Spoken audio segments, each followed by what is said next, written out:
Hi, hello, I'm here, I'm finally, yes. Ah, can't believe I'm being yelled at by my boss to get on stream. But hello everyone, happy Wednesday. It's been a very long time no see.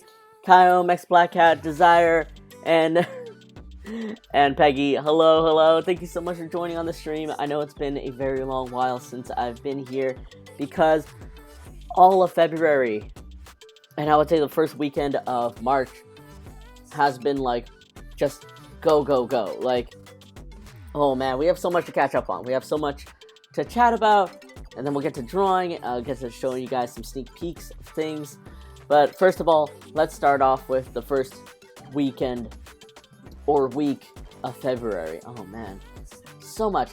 I can't believe it's already been a month. Like, February just flew by so quick for me because it just, I don't know, there was just so much going on.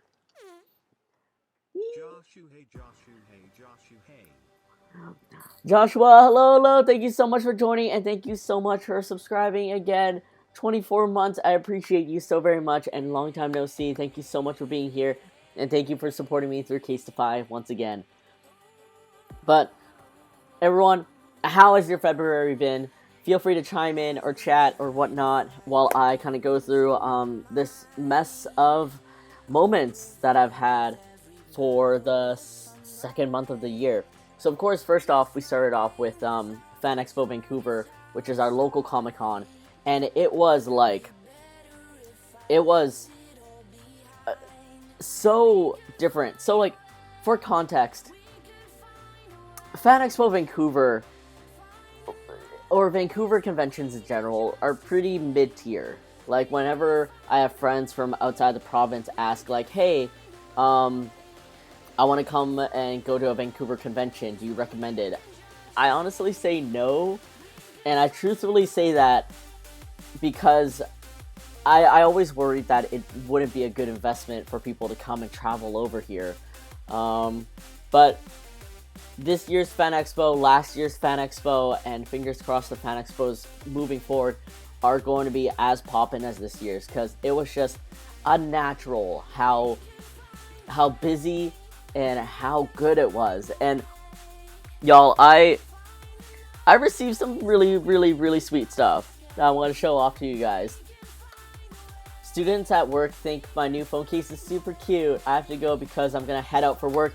Have a beautiful stream. Joshua, thank you so much for tuning in, dropping in, saying hi, and have a great time at work. Appreciate you always, and appreciate your students for loving Puglie so much too. But y'all, within the first like day, couple of like hours of Fan Expo, I got like the cutest fan art of Puglie. This is from a cup of coffee. Like, I know my camera's not gonna pick it up, but it's like a cup of coffee, and coffee is spelled like CAWFFEE, like a crow cawing. So just this like anime Puglie, I never would have thought, but it looks so good. It's so cool. And yeah, they just like gave me this little fan art within like the first hour, and then every subsequent day of Fan Expo, and also the following market that I had, they came and checked up on me, made sure I was doing okay, and just, I don't know, came to appreciate Puglie and I. So I really appreciate this. It's just so sweet and lovely. You turned 30 in 2 days. Happy early birthday. Hello, welcome to the 30 Club. I've been 30 for 2 years now, and it's great. It's I don't know, nothing really changes. You start growing into more of being yourself and less of giving a fuck. And I don't know, it's just fun times. Cute, I know, right? And then second, this is wild, but I got this little painting of like this pug, and they all they did was like they left their signature, which was made out of eraser. Like, they made a stamp out of an eraser. But this pair, they've been visiting me at conventions since, like, I believe last Fan Expo or last Anime Revolution. And they're just the sweetest. Like, the two of them, they come with little packets of, like, gifts. So they hand make bracelets. They get some. They have these little like trinkets and charms just like sprinkled in there, and they always make sure I'm like, do I have snacks? Am I getting fed and stuff? And they're so sweet. So this time around, they surprised me with this painting, and they were like, they weren't sure if they would paint me a real pug, like a very realistic pug, or a cartoon pug. They felt like a realistic pug might be a little bit too much, but a cartoon pug is just Puglie. So that's why they decided to do like something in the middle, and it's just so cool and so cute. Like, I just, even the skill to do this, like, that's a good painting. That's a good painting right there. So I super appreciate this. It was so sweet. And last but not least, though I can't show it because I ate it, is I got these sugar cookies from a local baker, and she had actually seen me at Emerald City in August, and she was like, "Oh no, if like I knew you were here, then I would have made you something." I'm like, "No, don't be sorry about that. Like, it's totally okay." And then within the first hour of Fan Expo, she just came with a box of like sugar cookies that were like super cute. Actually, let me see if I can like, because I still have pictures of it. I just need to send it to myself. But it was just like, I was baffled that she took the time to make these cookies and then came to deliver it bright and early. Like, oh, there we are. Alright, let me airdrop it to myself. Hello? I'm right here. And like their sugar cookies, they're delicious, a little sweet, and all the art on it is so good. Hello? My why are you doing this? Why do you not see?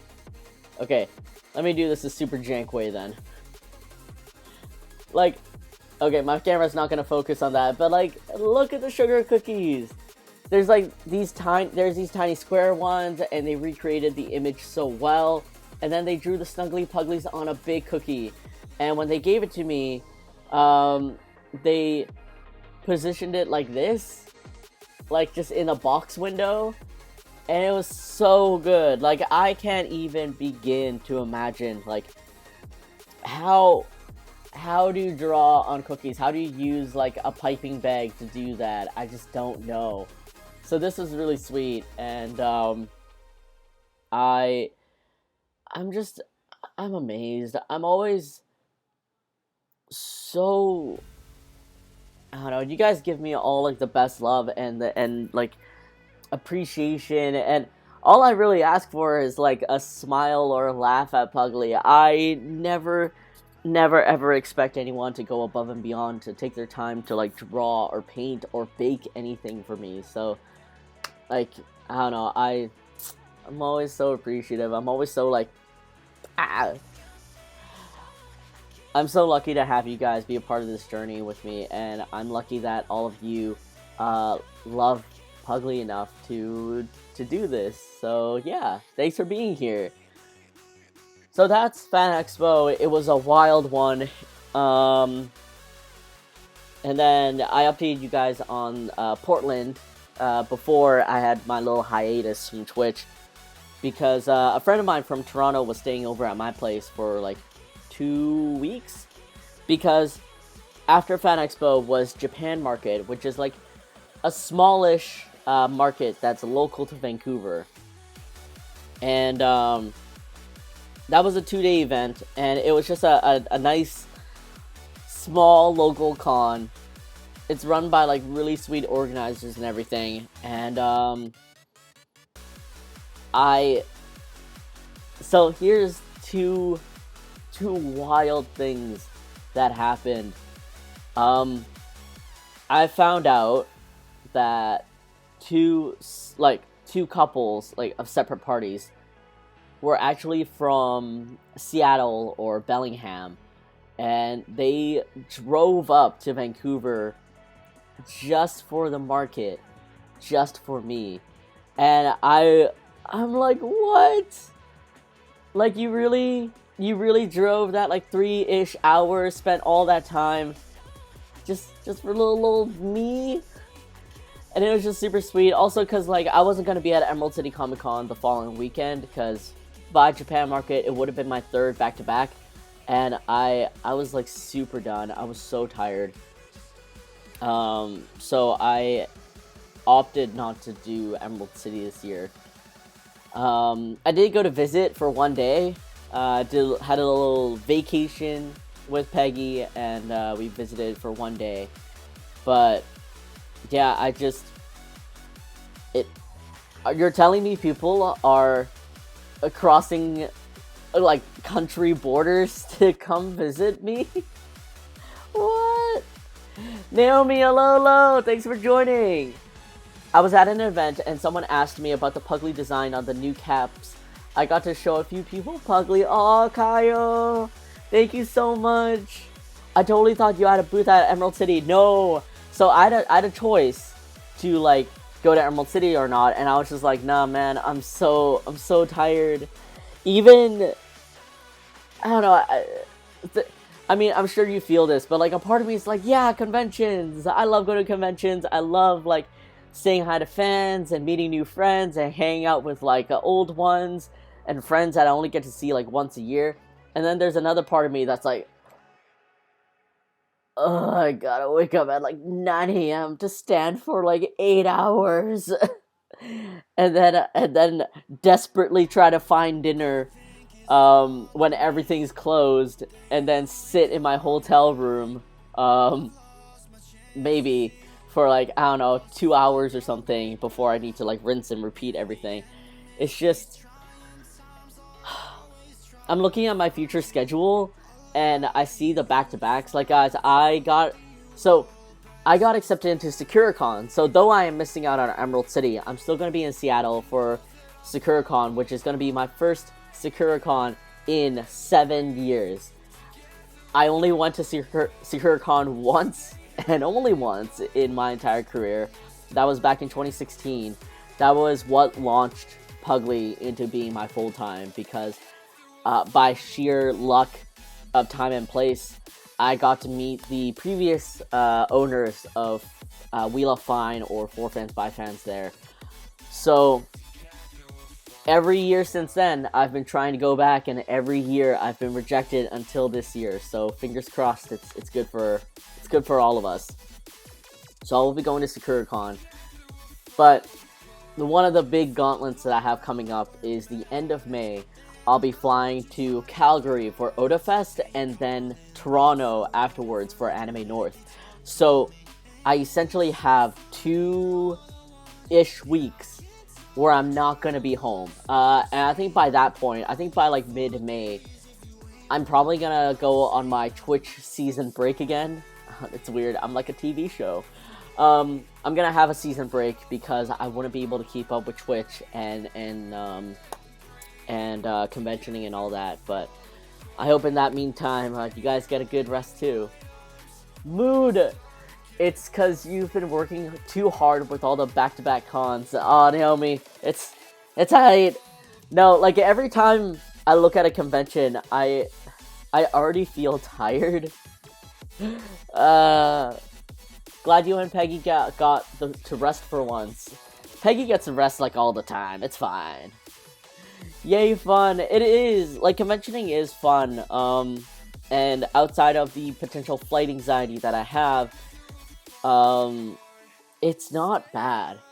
But I just have to pace myself. I gotta really, I don't know if it's, like, set boundaries is the word I'm looking for, but I just gotta make sure that I myself, get rest, and, like, you know, it's okay to just get dinner and go back to my hotel room and, like, say nothing, do nothing, and just rest. Because it's not pressure. I don't want to call it pressure. I don't want to make it seem like it's a bad thing or whatnot. But it's like, I get to see some of these people once a year. Because we're coming in from, like, all over the place, either across the country or across, like, the continent. And we really got to make time to see each other. So we're all dead. We're all understandably dead. We're all understandably needing rest, and we're all kind of not looking forward to the next day, even though we all signed up for this. But it is what it is. So yeah, I feel like for the end of May, I think that's gonna be my pretty tough part, outside of maybe July or August, cause yeah, I won't be home for like 2 weeks. I don't know. I'll miss my bed. I'll miss my home, my rituals. I'll miss my girlfriend and everything, because Peggy's not gonna be flying with me. So it'll be a whirlwind, because I'll be busy the entire time. But I think a large part of me is gonna start missing a lot of the things that, I know as my day-to-day. But such is my life.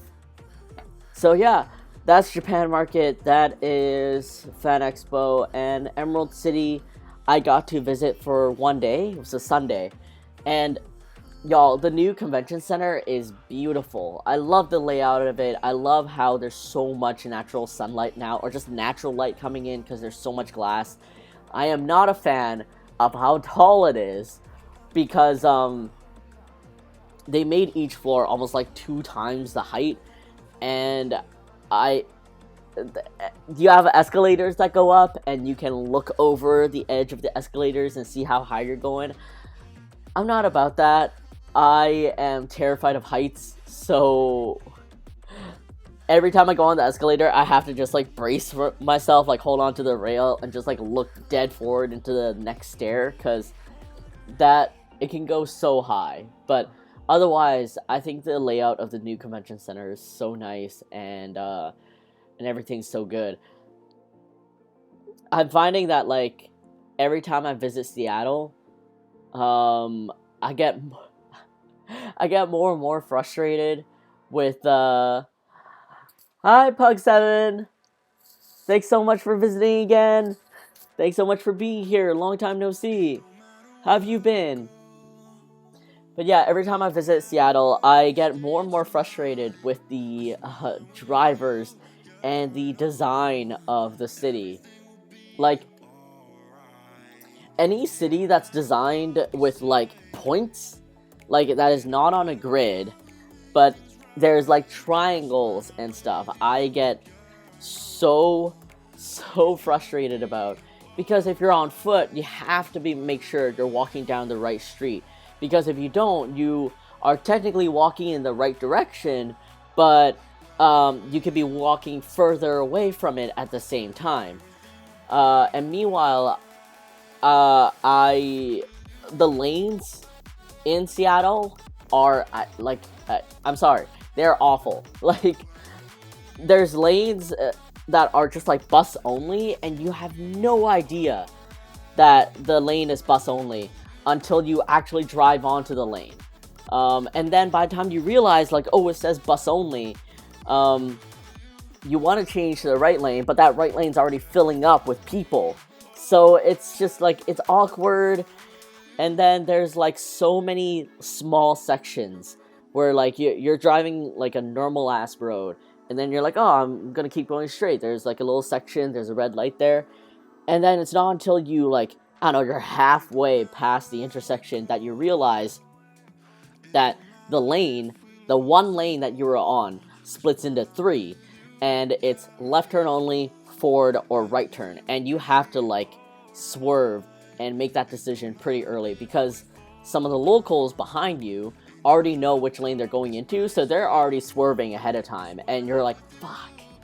So, I don't know, I'm so frustrated driving in Seattle. Also, the whole ass city is a dead zone. I don't know why, I don't know how it's possible, but like, yeah, the whole city is a dead zone. Like, my Google will actually load significantly slower. I have to actually pay attention to, like, where I am on the, like, this sounds weird, but like where I'm on the street. So like Google will tell you like, oh, turn left in like 200 meters. I have to know what road I'm turning into and what direction. Like, I can't rely on Google because it's not actually keeping up with my phone because it can't receive signal. It's it's a whole thing. Admittedly, when I was younger, like, Seattle was like a really charming city for me. And then now when I go back as an adult, now that actually have to drive and traverse the area, I'm like, you know what? I'm okay. Hi, Huge. I got the Puglie Valentine's card for my husband along with some stickers, and he loved it. Thank you. Big Ash Stream, thank you so very much for that. I really, really appreciate that. And I'm glad your husband loved the Valentine's Day card and everything. Super appreciate it. I hope you guys had a great Valentine's Day, and thank you so much for being here, too. Kaio, have a great lurk. Enjoy whatever you're doing or whatever you're nibbling on. Seattle was the first time I've ever seen a 5-way intersection and the road was all brick. Oh my god. Wait, like close to Pike Place, or is this somewhere else? Oh no, yes, oh no is right. Like, there's a lot of comments I would make about America and their infrastructure because it is literally a country designed around cars. Like, you have to drive to get anywhere. There are some parking lots that are blocks large because it's because of the way they designed it.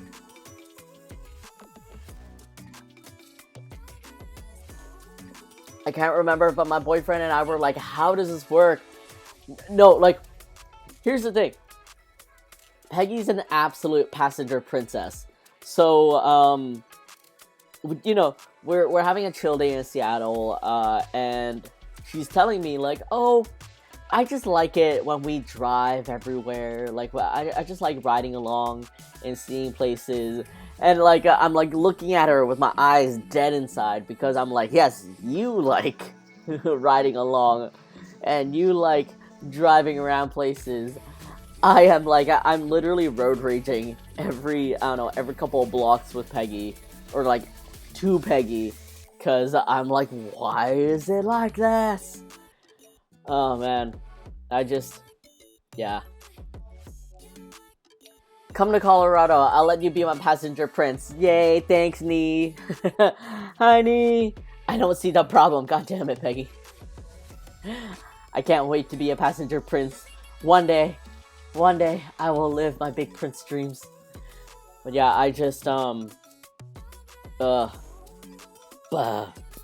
American traffic.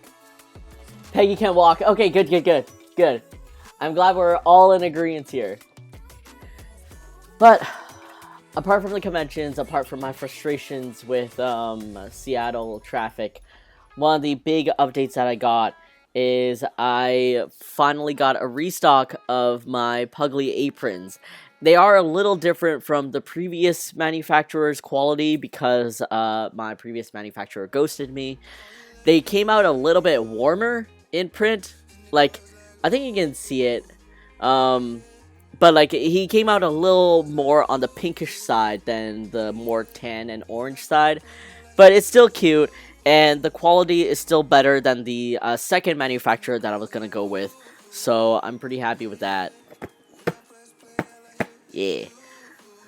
It'd be awful if I, like, did that to test it and it just, like, ripped live on stream. But, I don't know, the print quality came out, like, the quality itself, like, it's not fuzzy, it's not anything. It came out really good. It's just the color leans more on the warmer side. But I look forward to taking new photos of this to properly and, you know, transparently advertise just how this looks like and everything. And I don't know, I think this might be my last run of the aprons. I find that, like, every time I wear the apron, people do ask, like, oh, do you sell the apron and stuff? You know, it's always that thing where you'll have something, right? And it's like, it doesn't seem that popular, like, no one's really wanting it or whatever. And then the moment you sell out of it, and it's been years, the moment you sell out of it, suddenly, like, 5 people come out of nowhere, and they're like, do you still have this? Are you selling this? And I'm like, where were y'all? When can I buy? Wait, will it protect me from being stabbed? It will protect you for like a millisecond. You have to move between the time the fabric of the apron gets knifed and you getting knifed. Yeah, the pink is noticeable. I know. Like, at first when I opened, like, when I saw just this part, I was like, oh, this is pretty good. And then when I saw Puglie, I was like, oh, he's looking a little pinky. But it's okay. I think, I still think it's alright. Well, I picked up one of those at Japan Market. It's so good and handy for vendors, too. Oh, yay! The pockets are chef's kiss. Thank you, Naomi. I love my pockets. It's always one of my selling points. I'm like, it has pockets. Terracide, hello, hello. Thank you so much for joining. I'll take it. Fantastic. And then on top of that, one of the things that I was anticipating and that I'm grateful that it arrived is, I don't even know if I can lift this and show this. Maybe I can. In time for Japan Market, I actually got my restock of Puglie. Oh, look at him! He's just looking at you. I got a restock of my Puglie plushies just in time for Japan Market, and it's great. I just look at him.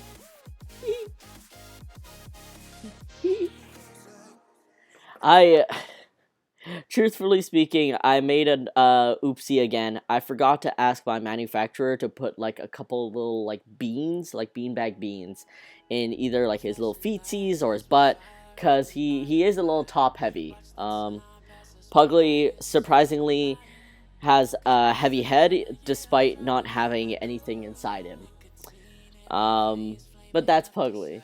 So it's just, I have a bag full of pugs that I have yet to do an inventory count of. A lot of my store, or most of the stuff in my PugliePug.com, the Puglie Mart, is off right now because I haven't had a chance at all to take inventory of what I have, add in new things, count my new things, and just de-prep from the conventions that I had. And for those of you that are probably wondering, like, oh, Huge, didn't you, like, hire a shop manager to do this for you? My shop manager is in Japan for the next 2 months, so I'm back to soloing and, packing orders and figuring stuff out on my own.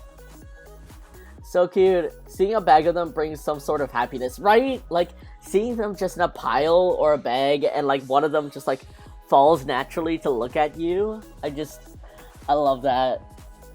I wish, like, I don't know, when I take photos of these guys, I'm definitely just gonna take a photo of them in, like, all tossed together in a bag, and that'll be the product picture.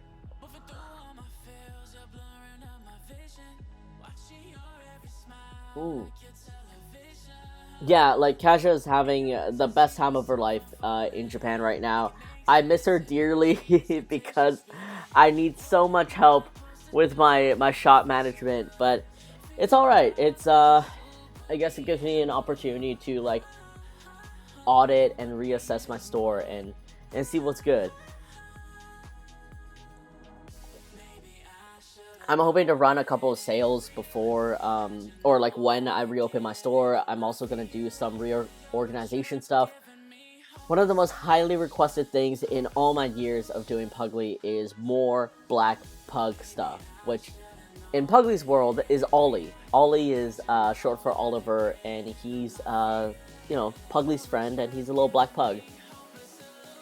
And yeah, people have always asked for more black pug representation because obviously there are people out there, a lot of people that own black pugs. So while I don't want to blow up all my inventory by 2 times the amount, because that's literally what will happen, I am looking into ways to provide more Ollie type of merchandise for all the lovely black pug owners. How I'm gonna clean that up, cycle it, or assess the quality of that, it's just another to-do list, or another thing on my to-do list for a future Huge. So that's the little physical show and tell. The digital show and tell and the stuff that I'm pretty excited about on top of everything is I'm designing new key tags.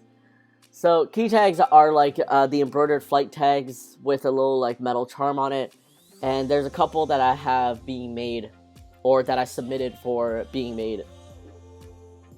One is, we got Thick Boy, and then the back says Big Heart, Bigger Dumpy, and I don't know if you guys can like spot the little tongue-in-cheek, but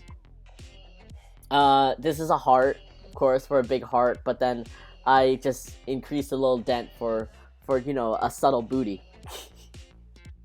So that's Big Heart, Bigger Dumpy, that's a Thick Boy. And then we have Dumb Boy here, who's just no thoughts, head empty, and he's just doing his best. And I designed the key tag to be like rounded because, you know, smooth brain.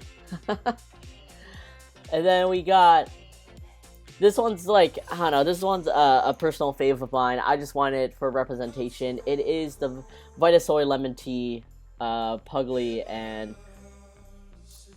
the way the pin's gonna come out, or the charm's gonna come out, is gonna be interesting. I'm gonna wait and see how that does, but yeah, this is the design for it. Black Pugs Matter. I know, Max Black Cat, I know. I'm trying. Clever, thanks me.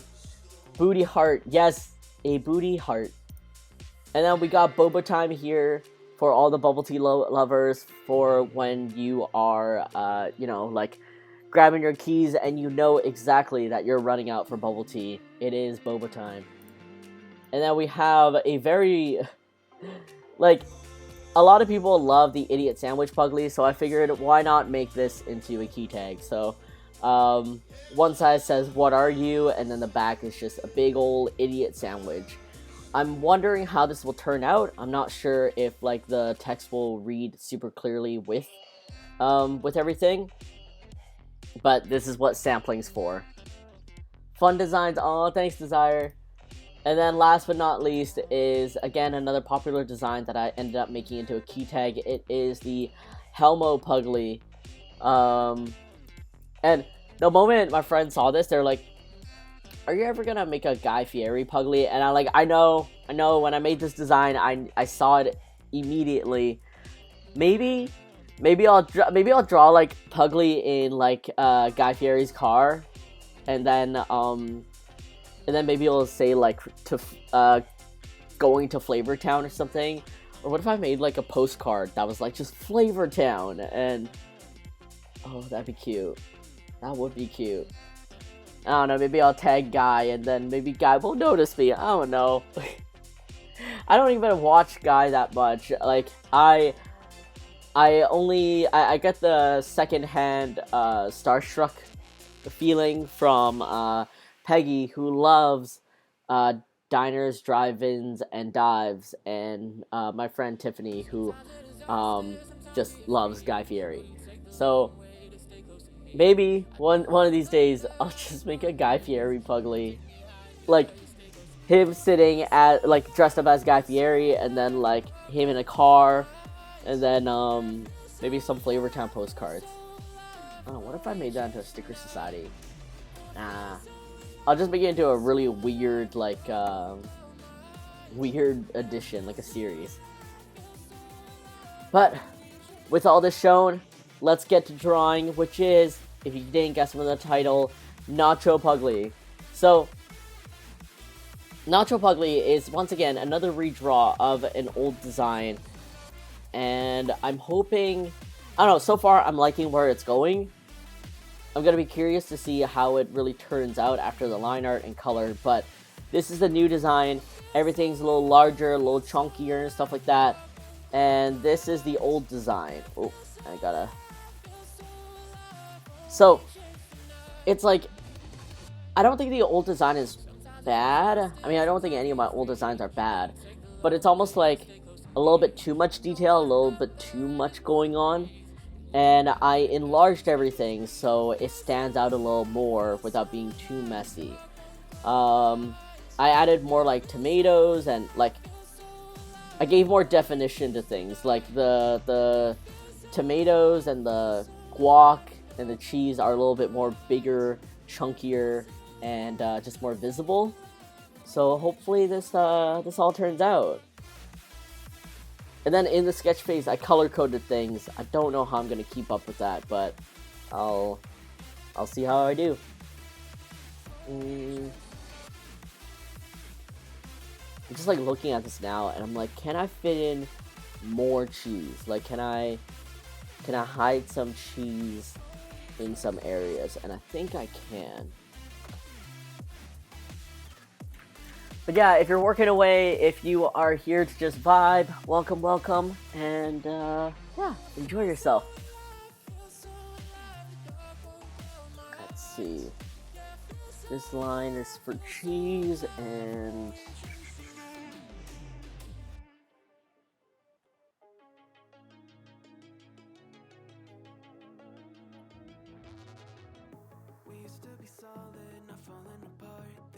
I'm just gonna move this over here.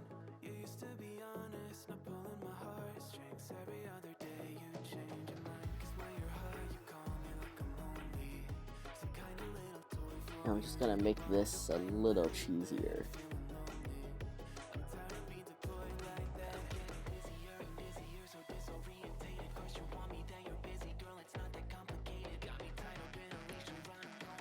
And honestly, since I finished most of the sketch, I will probably, like, I feel like I'm ready to go with the line art phase. I'm not a huge fan of how I drew the plate though. I feel like I can do a little bit better.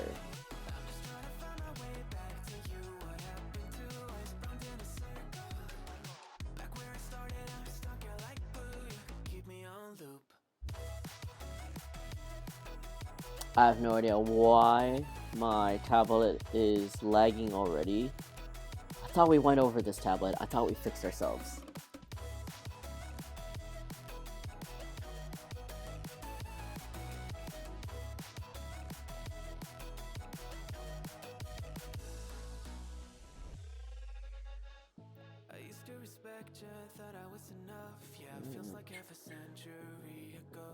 Yeah, so after all that, like, back to back events, stuff to do, I'm slowly getting back into my rituals, slowly getting back into, I don't know, the stuff that I need to take care of. It's still a little bit, like, tomorrow I'm going out for a drive with a friend that is, like, visiting from out of town, so it's, yeah. I think once I am past tomorrow's festivities, I will probably feel like I'm really back at it. Like, I can really get situated. Because I don't know if you guys feel this way, either like before you travel or after you come back from a vacation, but basically when you're taken out of your rituals and you're home for a little bit, it's like you need some time to just like settle back into your home, and then you also realize like there's a lot of things around that you wish you could just take the time to clean up. Like my dishes, I need to do my dishes so badly. And then like along with inventory counting, I need to clean my studio area and my living room. I just need to clean. I need to clean. And it just feels really difficult to do that when, you're just constantly on the go. Alright, gotta turn on my, just realized I can probably turn this off to save some memory, a little bit here and there.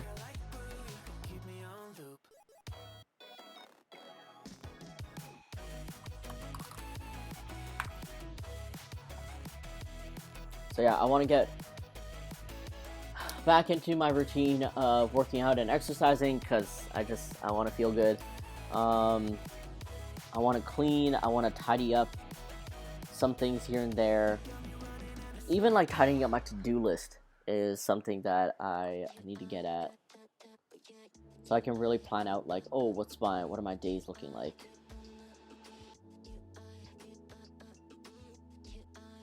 Oh, whoops, wrong brush.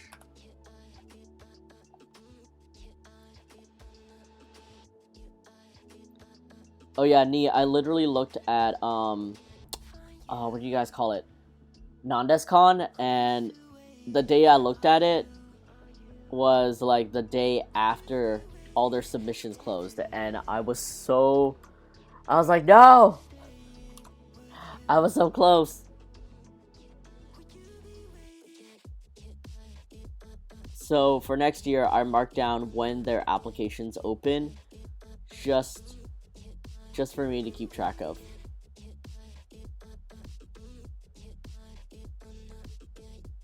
You should not be lagging as hard as you are.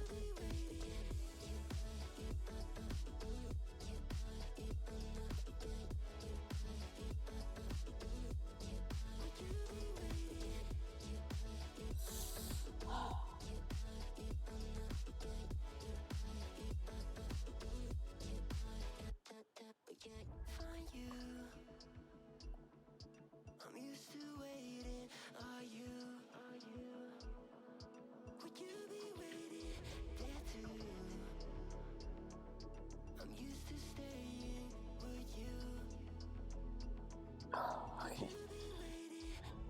I think with this lag, I have to be extra careful, extra don't breathe.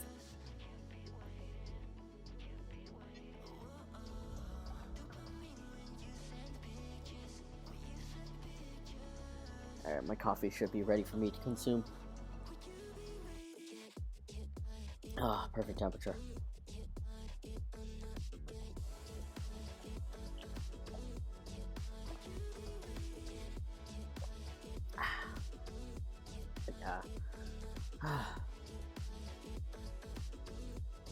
My ideal future with Puglie is I want to be able to do more online sales and more distribution to stores, and more small pop-ups. Maybe not necessarily beholden to a convention, but like support other local small businesses or just small businesses in general that are willing to have me. And I don't know, be able to make a comfortable amount without needing to wear myself too thin.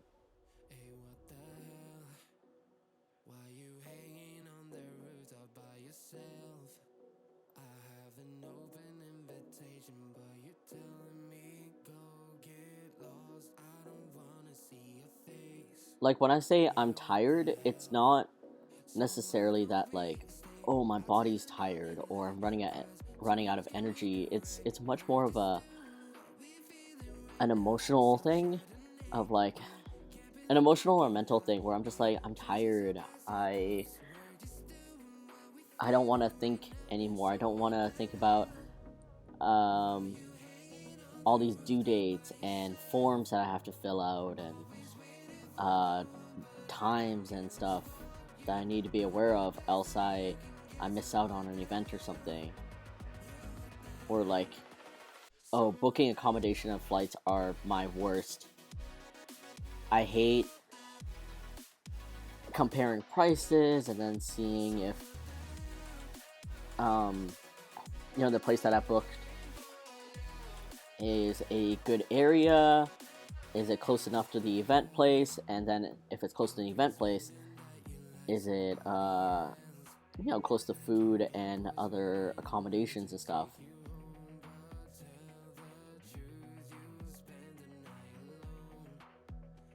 And then it's like, oh, if it's not close to the event space, but I save a little by going, like, staying at that accommodation, well, how much do I really save after, I have to get an Uber to and from the event? And even just, like, thinking about these kind of things, it's like, I'm tired.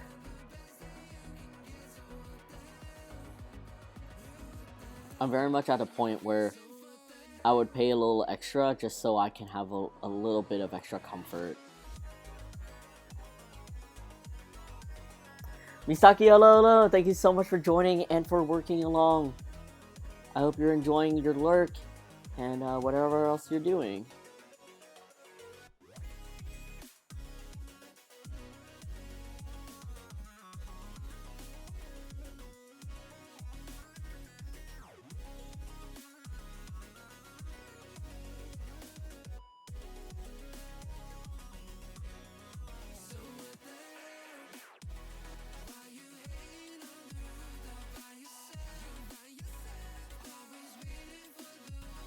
But yeah, it's funny. Like,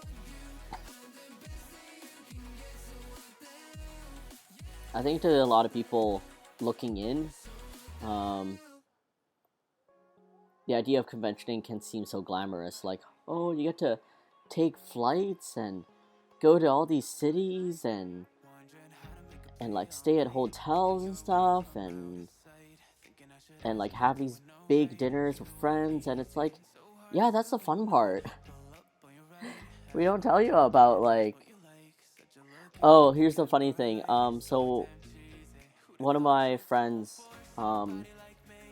unfortunately got sick before Emerald City Comic Con, so she had to send her sister to help out at the booth. And I didn't know this, but her sister has never manned a table before. So at the end of the event, I went to introduce myself and say hi, and I heard such great things about her. She's so sweet for like doing this for her sister, because like obviously I know how taxing and draining it can be.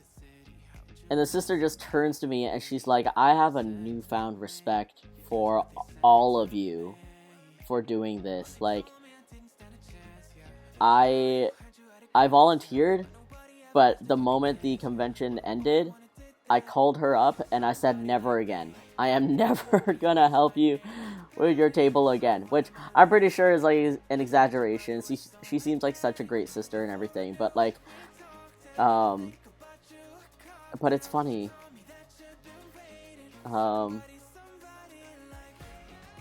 It's like, oh, you understand. And then she's just telling us, like, I don't know how all of you do this for a job, for a living. And I'm like, yeah, I don't know either.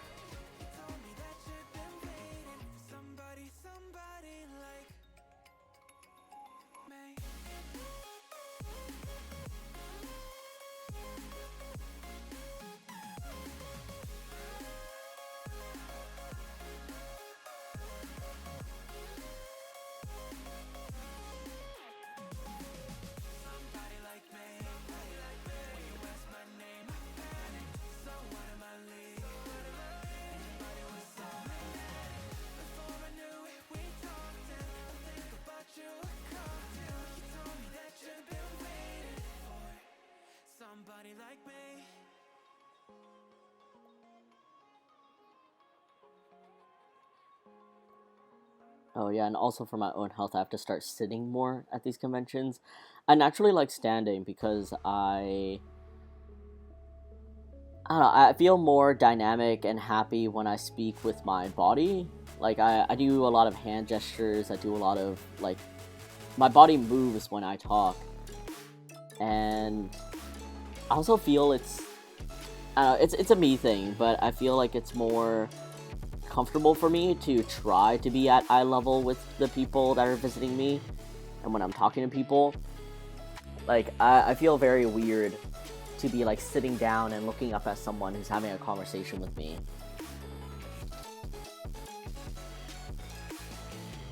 But because of my previous knee injury that I sustained last year, for standing too much, standing and walking too much, it's like, I gotta really pace myself.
Yo, I'm so close to being done.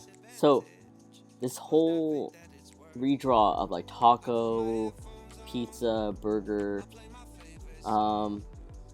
is my attempt at re-releasing the Fast Food Feast series. Because I feel like my art has improved in such a way that I want to see how I recreate some of my old stuff. And then also, since I have access to, more, designing apparel for it and patches and stuff like that, it's like, oh, I can, maybe I can create releases with this series.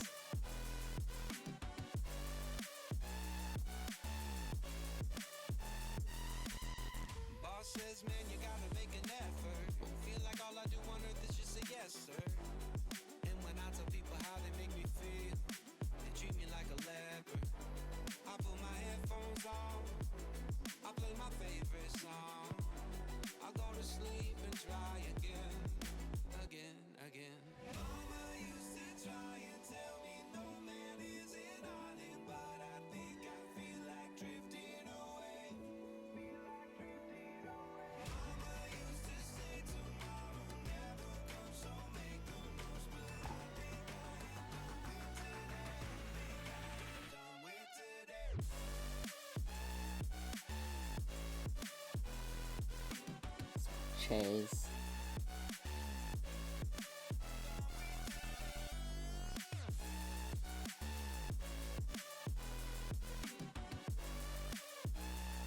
I want this to be bunched up. Because tomato.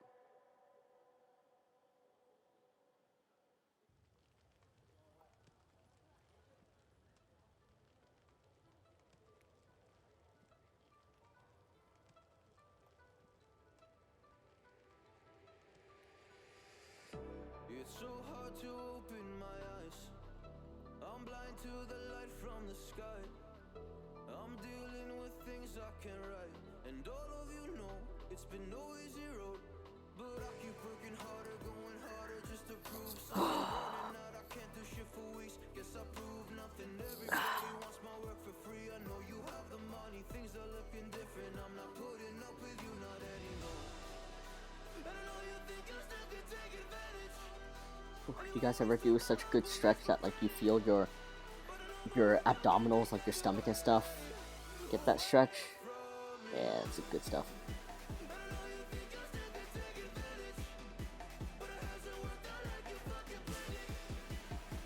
Ooh, another thing that I want to do whenever I create these like series, see, I saw a tutorial on how to create and self-publish your own coloring books that can be sold via Amazon, I believe. And I'm like, yeah, sure, why not? Like, my line art is literally made for coloring. Kids can color Puglie easy peasy.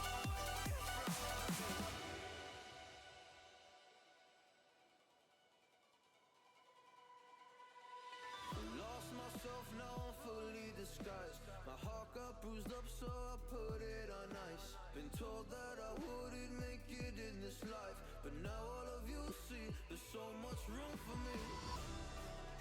And I know you think I still can take advantage, and you always took my humbleness for granted. But I know my worth, you can't take that away from me.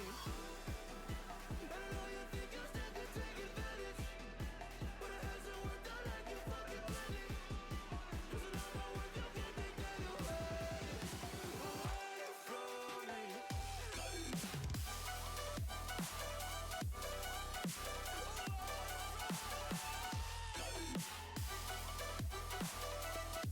Clean up this area a little bit. I don't like how this is all a little bit too close and similar to each other.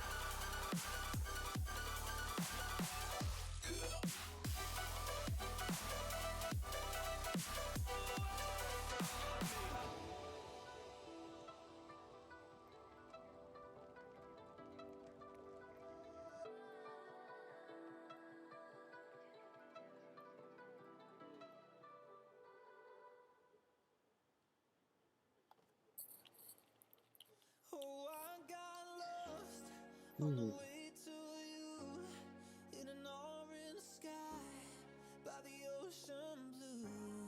Every mile lost, my soul renewed, taken by the sunrise and the golden view.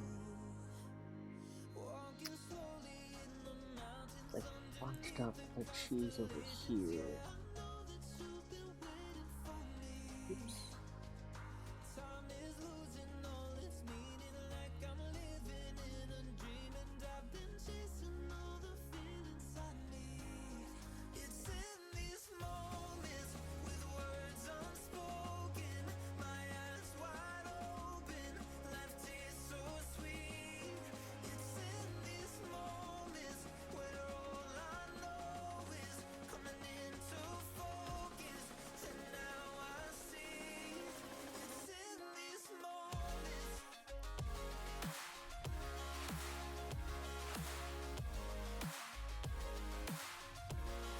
It's in these moments.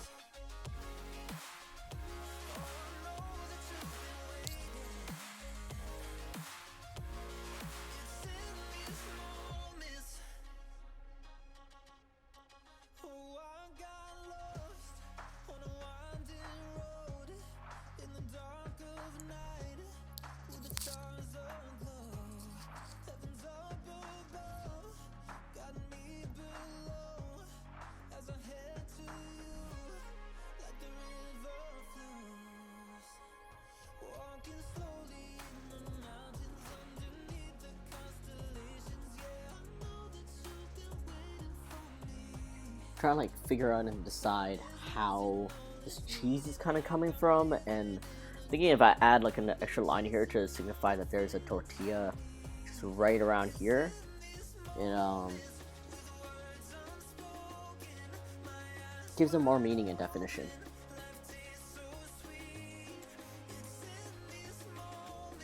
Instead of me just making up shapes, which is totally what I'm not doing.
B, hello, hello. I'm doing all right. I'm finally resting after my 3 back-to-back events. Yes, please work alongside. But no, I've been all right. I'm finally back home. Or well, I was always home, but you know how it is. Even if you're back at home and you have like back-to-back events, it's not like you're really resting or living back home. So I'm here, I'm drawing. It's Con Crunch season. It's like it shouldn't be Con Crunch season yet. Like it's only February. Why is it so soon? But yeah, once May hits, it's gonna suck. I mean, suck in a good way, I guess. I don't know. We're finally getting paid, but at what cost? It's March. I mean, yes, true. It is March. February was like gone for me. February was when I had like my 3 back-to-backs, and then I went to visit Emerald City, but I didn't actually exhibit there. Oh, and Dan and I are gonna go take the car out to to drive tomorrow, like somewhere out, just like drive highway and do a little road trip, just in and out of the city.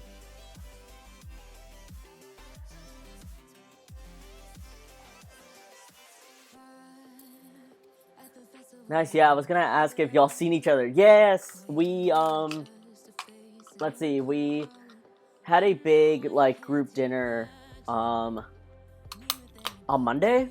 Yeah, cause like I'm not sure if Dan has told you, but he's been teaching like a Artist Alley business course, and most of his students are funneled thanks to me into his course, and then and so like he finally got to meet all the Vancouver people that he's been teaching, and then yesterday he came over to chat about a project I had to do with the whole like closeout of For Fans by Fans, and yeah, tomorrow's just gonna be a chill drive out day. We might kidnap Suze, we might not, I'm not sure yet. Yeah, how's your new home? Are you all settled in and everything? Renovations all done? Got mad gains from all the heavy lifting you were doing?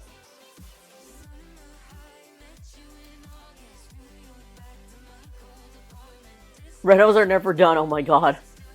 I hope that's going well. Yeah, the class is going really well. I think he's finishing up the final class next week.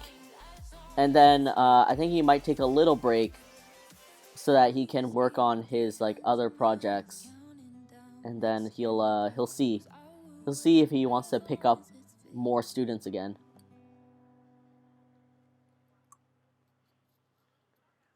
Your kitchen is finished. Next is the living room, redoing the floor and repairing the walls. Oh my god. Wait, what was the like? This is way back in last May, July-ish, but like you were basically like carrying pounds and pounds of tiles. Like what was that for? What was that for? Kitchen was the biggest project, so that's done. Thank God. Bless. Oh my God.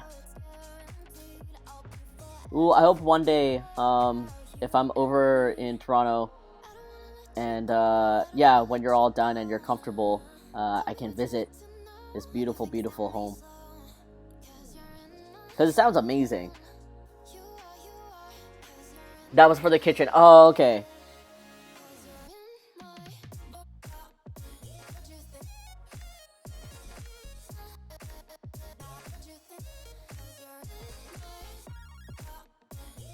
Oh, yeah, and 1,000 pounds of hardwood for the upstairs, 1,000 pounds of tiles for the downstairs kitchen. Oh my god. Yes, I'm going to go be at Anime North. I think I'm arriving a day before setup day, or sorry, a day before badge pickup day. I'm gonna be staying over at a friend's house, and I think she's somewhere in Markham. I think she's in Markham.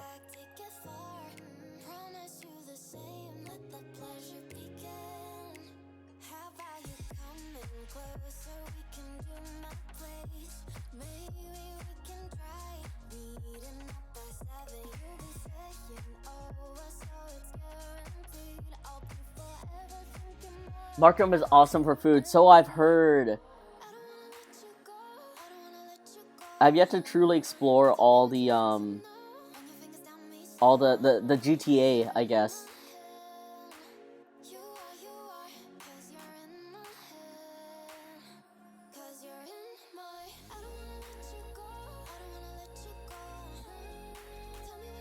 But yeah, did you get into Anime North? Like, did you apply for the Artist Alley? The best Asian food. Okay. Okay. Excite. I mean, I hope I have the time to enjoy it. I did, like... So, I didn't book to stay in Toronto. Yes, you're going to! Yay!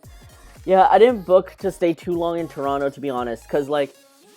the weekend before Anime North is Oda Fest. So, I'll already be I'll be in Calgary, and then I fly from Calgary to Toronto, and I was just kind of expecting to be a little homesick, so I decided to not like book too long of a stay in Toronto after Anime North.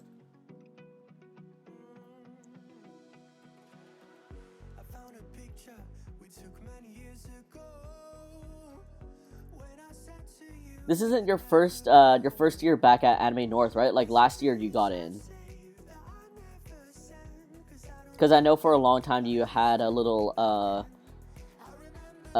difficulty getting in.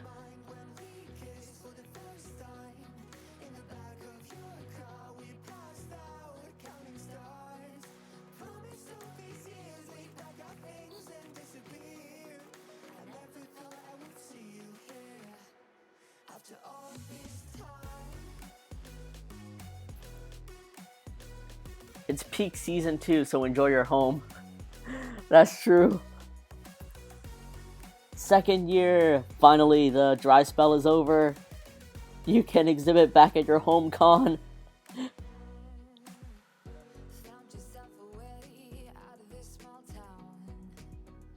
But yeah, what new stuff are you working on?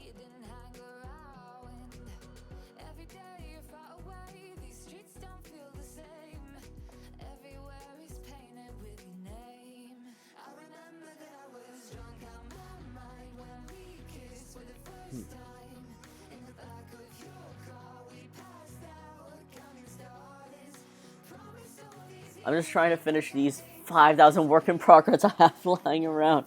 You can do it. You can do it. Are you getting back into tattooing too? Or are you like putting that on hold officially?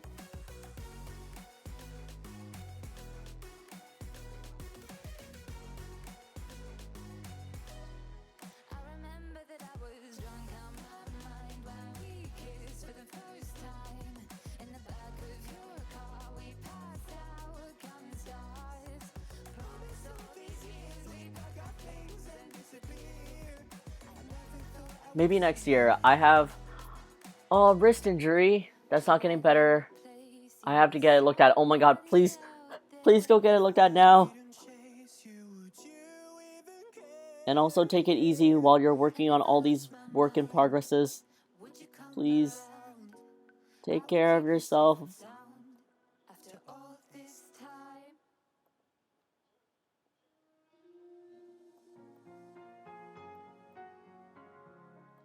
Huh, why is it? Yep, okay, you're working.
This is guac.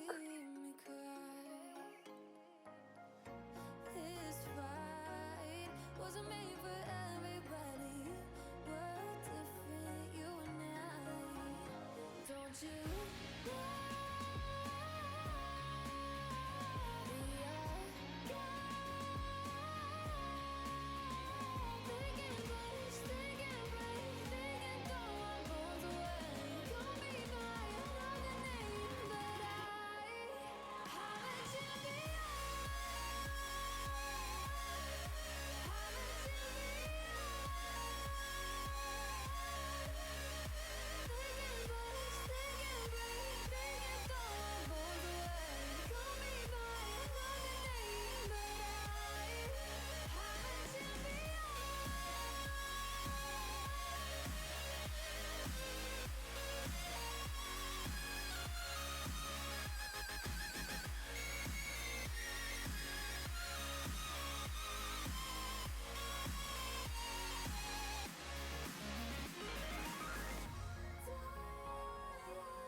Thanks, B.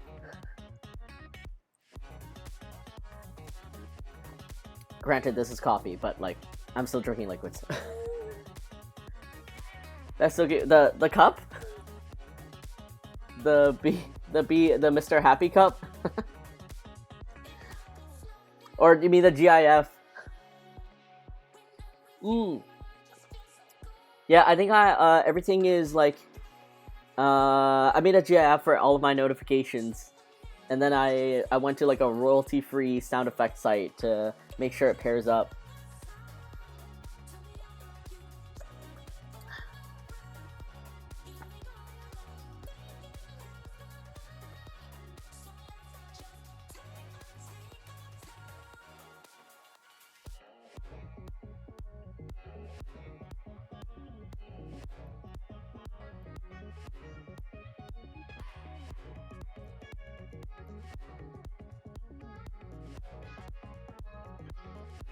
I'll leave that blank.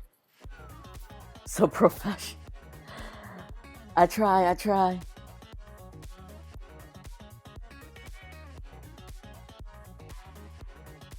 Like, there's a couple of projects, like Twitch-specific projects that I wanna do, but it's almost like in the grand scheme of priorities, it has to be put lower. I mean, partially because I don't feel like I would ever, or I can ever make Twitch like, you know, my bread and butter. But I don't know. I feel like if I wanted to, I would actually really have to sit down and focus on it more, and it would be possible. But like, yeah, at the moment my goals are not lining up with making Twitch my thing, so.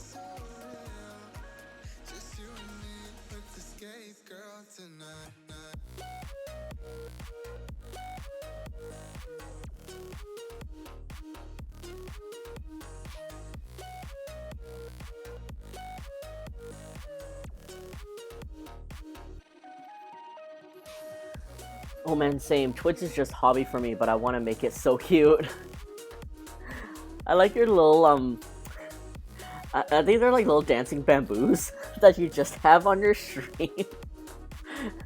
Like bamboos or palm trees and stuff. I always found them so amusing. But yeah, same. It's like, I don't know, for me, it's, I want to draw and design merch first and foremost.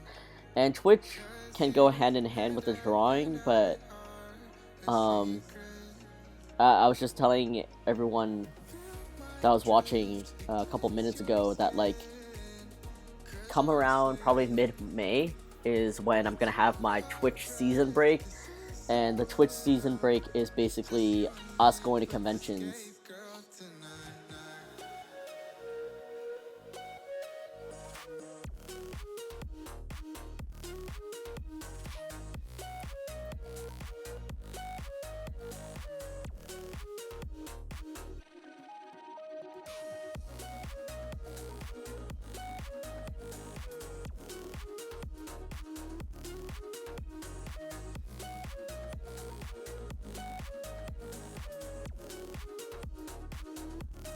That's hitting a little too much.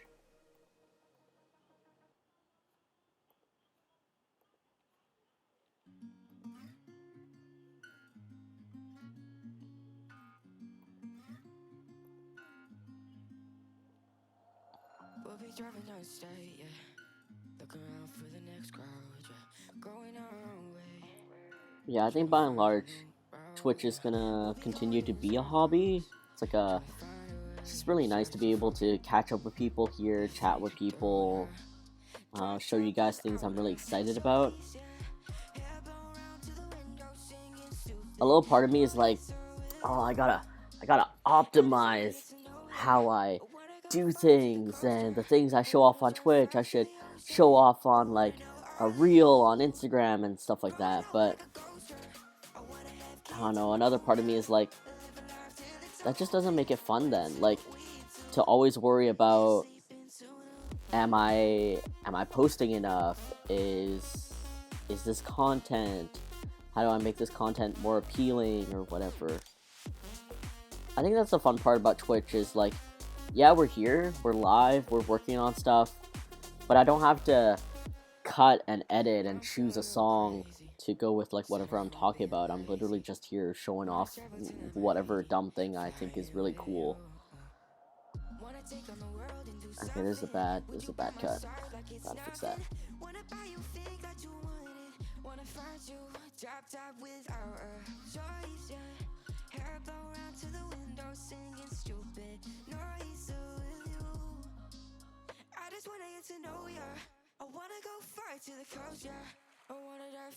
Like social media, TikToks, and all that.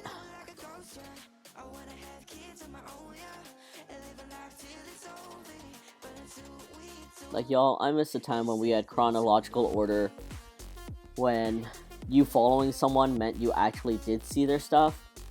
And I don't think it's a bad thing necessarily for your newsfeed to occasionally show you like, hey, you might also be interested in this, or a handful of the people you follow also follow this person, are you interested? Like, I think that's a pretty cool way to have you dip your toes a little bit, but I don't know, just the way that most social media platforms go about it nowadays, it's so... I just don't like it. I'm so tired of it, for real. I really fell off of social media, rip, haven't updated Insta in 8 months, oh my god. Hey, that might also be a trick, because my friend once told me that she just like fucked off of Instagram for a year, and then when she came back and she posted like one thing, it got like omega boosted, because maybe Instagram puts in this thing to try to get you, you know, hooked into it again. But no, I feel you. It's just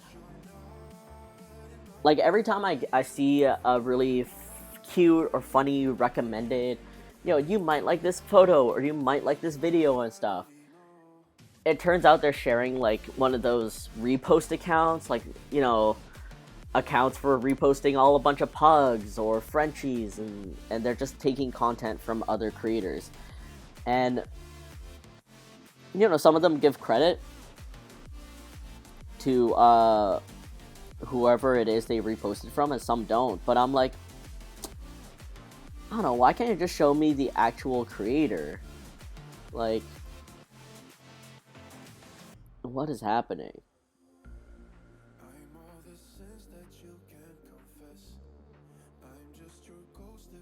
And then the fact that, like, yeah, I'll post something, but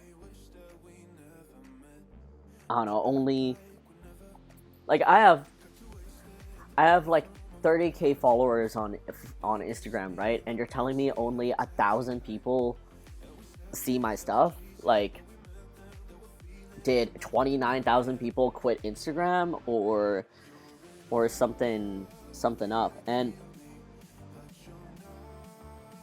like, the trend right now is to make use of carousels, because carousel posts will actually re-show.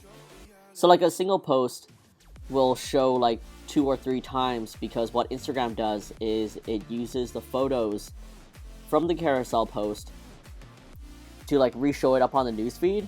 So like, say the first photo will show on Monday, or like, yeah, we'll show it in the AM, and then if a person opens up their newsfeed again and scrolls their newsfeed, then the second photo in your carousel will show, and maybe like the second photo is what catches their attention. But it's just things like this where I think some of the improvements are kind of cool, like using carousels to, or like Instagram using carousels to show other photos within the carousel. Because let's be honest, like some people post like 10 photos in a carousel because it's their vacation pictures, and not everyone's gonna flip through all of it.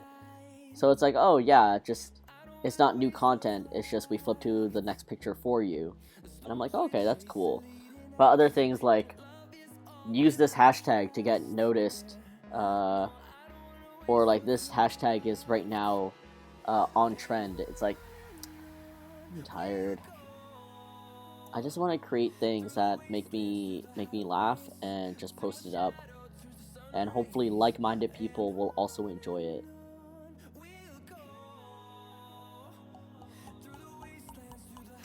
Thanks, Viv.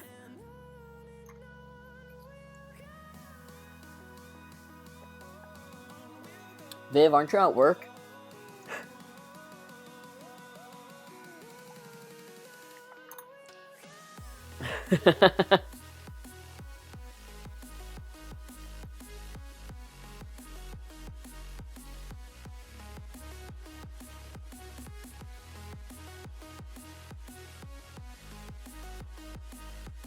Yeah. How's work, Viv?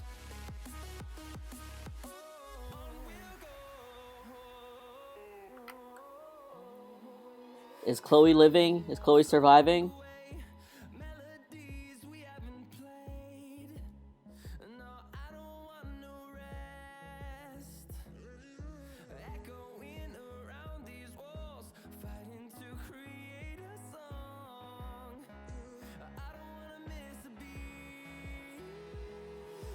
I sleepy. Chloe getting her teeth fixed. Wait, what? Did something happen? Did a tooth fall out? It's okay, Viv. You have 1 more hour left, and then you can go home and take a nap.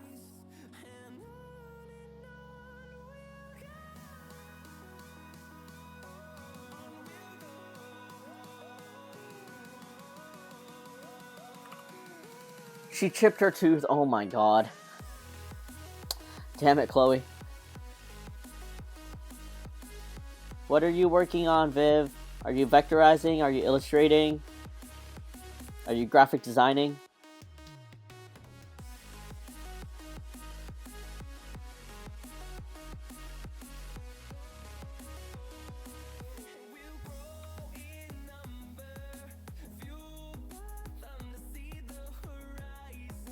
After Effects. Oh.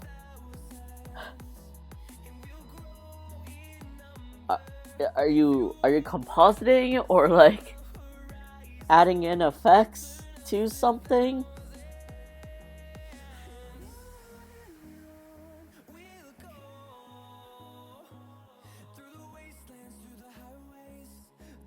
Wow, Viv, you really are doing everything.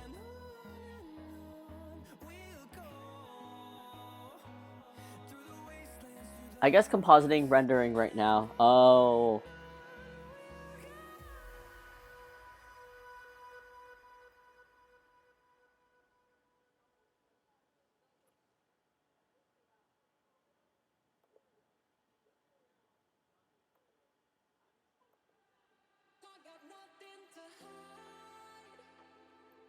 It's okay, Viv. It's okay, Viv. You're almost done. You're almost free. You get off at 5:30, right?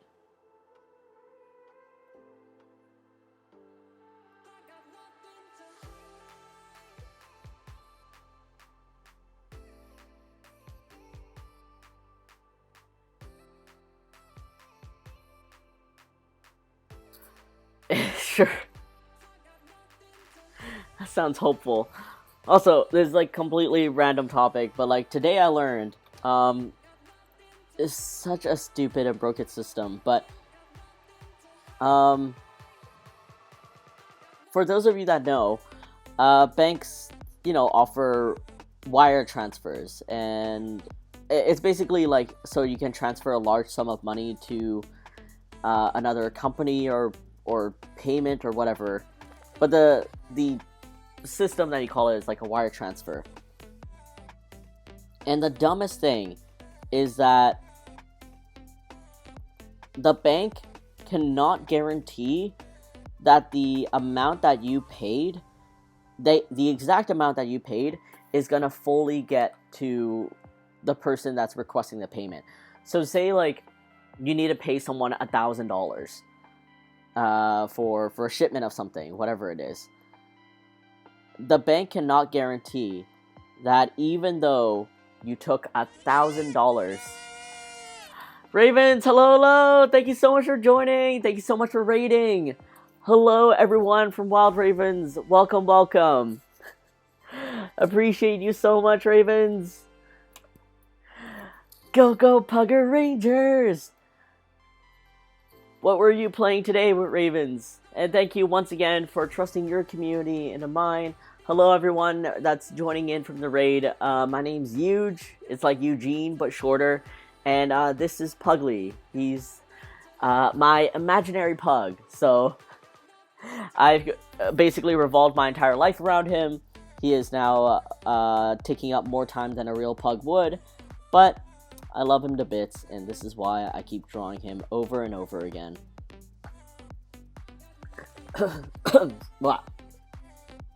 I just inhaled saliva.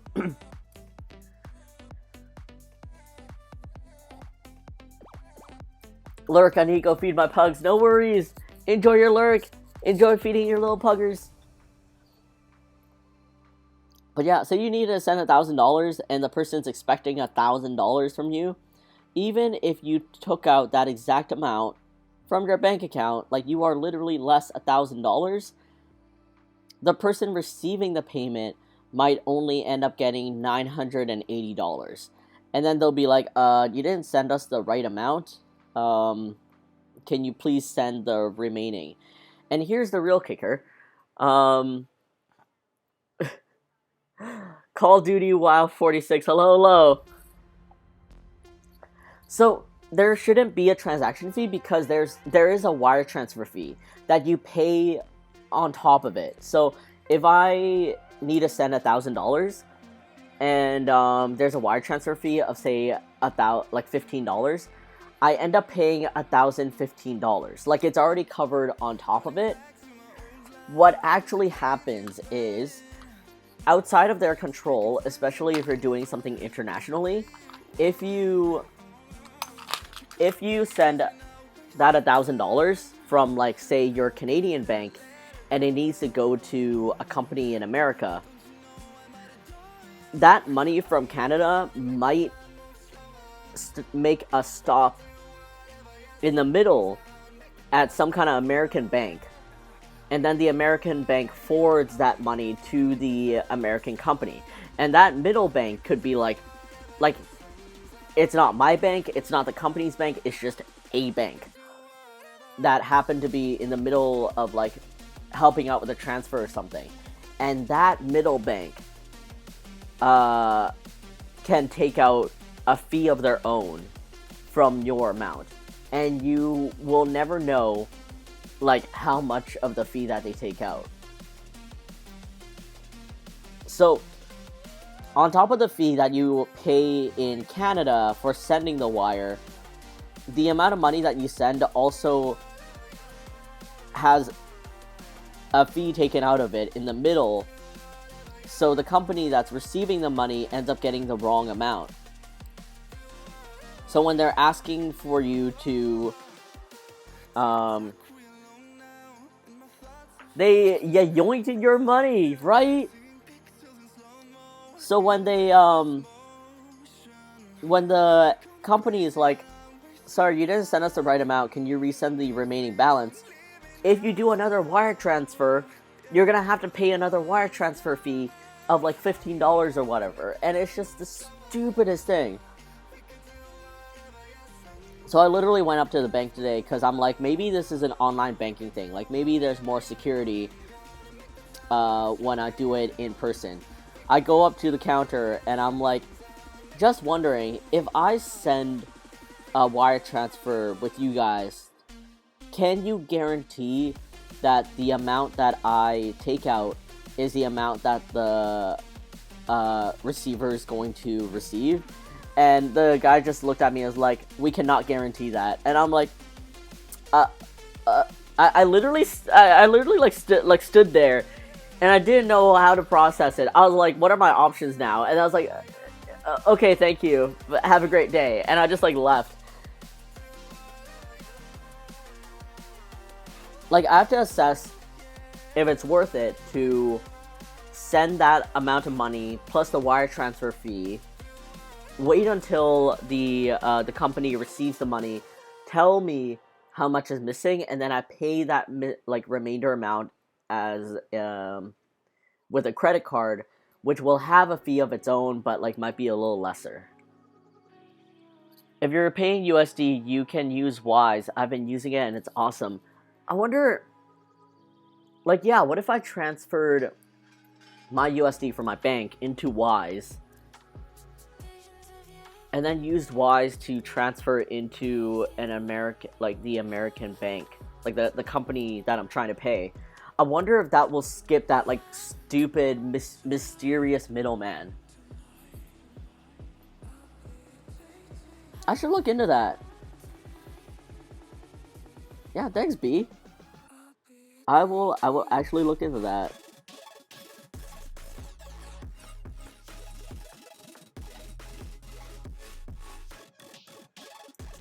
I use Wise to send wire transfers to China, HK, Taiwan with no problems. Message me if you need details. Thank you. I'm gonna write that down to myself. Check out Wise for check out Wise for wire transfers.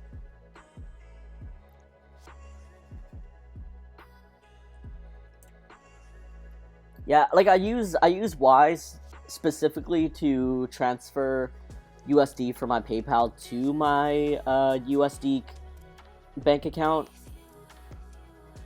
But outside of that, I never really looked further into it for other capabilities. Like I know it acts as a bank. I just never used it as one. I was just like, you are basically a messenger for my USD. Thank you.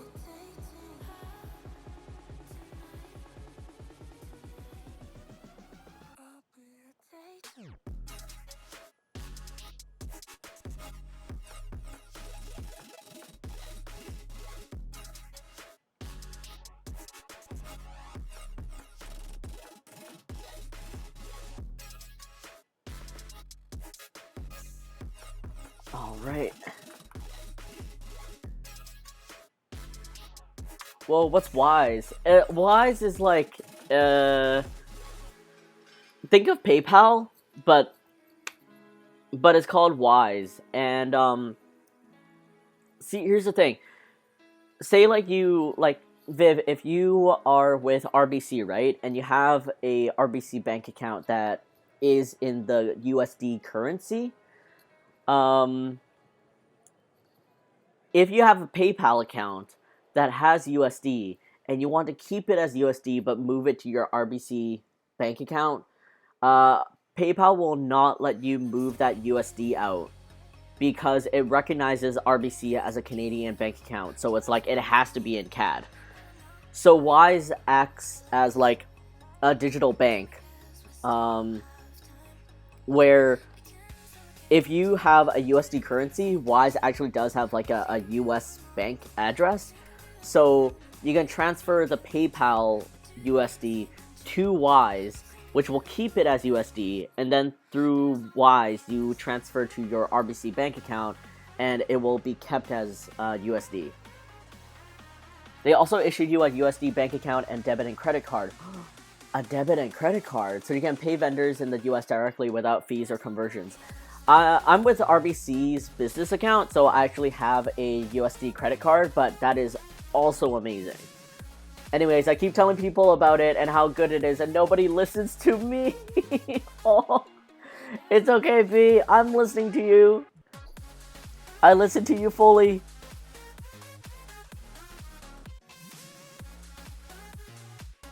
But yeah, I really want to check it out.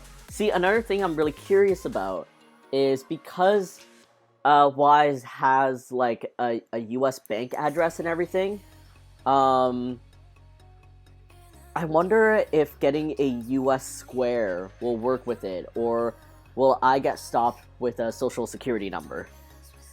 Is it only US account? No. It can, like, Wise does all currencies. Like, it can be like HK or yen, yuan, like any currency. You will get stopped with that. God damn it! Why is it so hard, B? Why?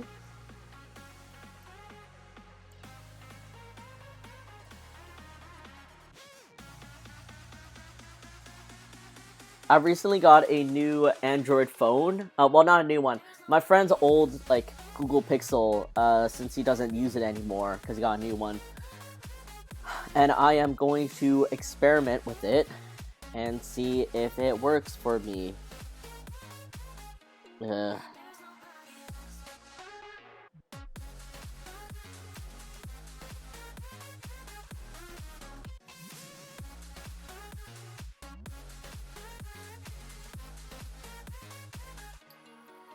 Wise has amazing conversion rates though, and their wire transfer fees are less than banks. Yeah, for sure. Even like their conversion rates are super good, and I didn't know about their bank fees, but I guess I'll find out. I mean, at this point, so long as it's cheaper than whatever credit card fee is gonna end up, because like I think the company is gonna charge me, I don't know, like 1.5 or 0.5% like credit card fee, on like the total. So long as it's less than that, I will be happy.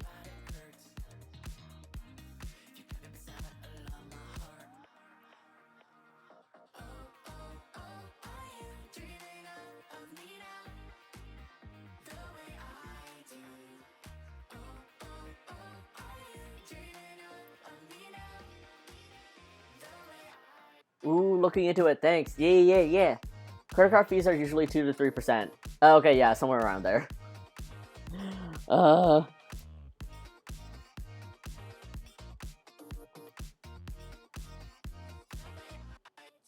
CB, Vivian, listen to you.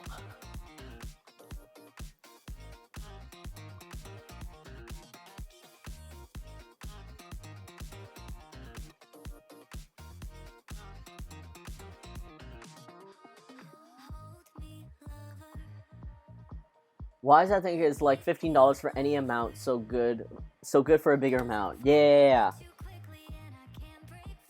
I think with the last time I tried a wire transfer, it was also $15. Yeah, it was also $15, but the mystery bank in the middle took out the $20. So, ugh.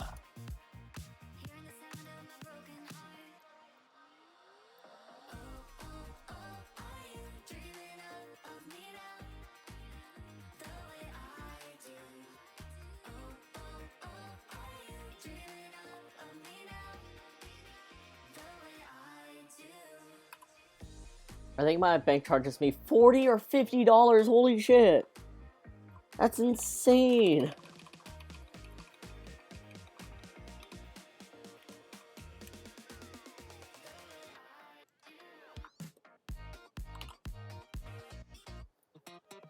Like, I think you're actually getting robbed at that point.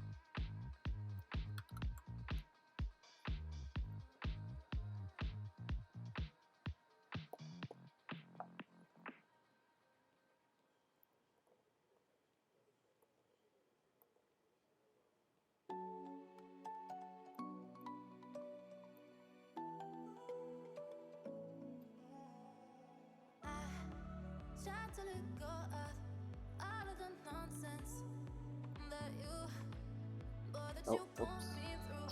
I give it all to you. I do it all for you. Maybe this feeling's overdue. You're uninvited. You wanna hold me close, but I know what you have to. Yeah. Why are you hiding? Tell me, what must I do? Come to you, come to you. You're mine. It's right. It's right now. Why are you hiding? Tell me, what must I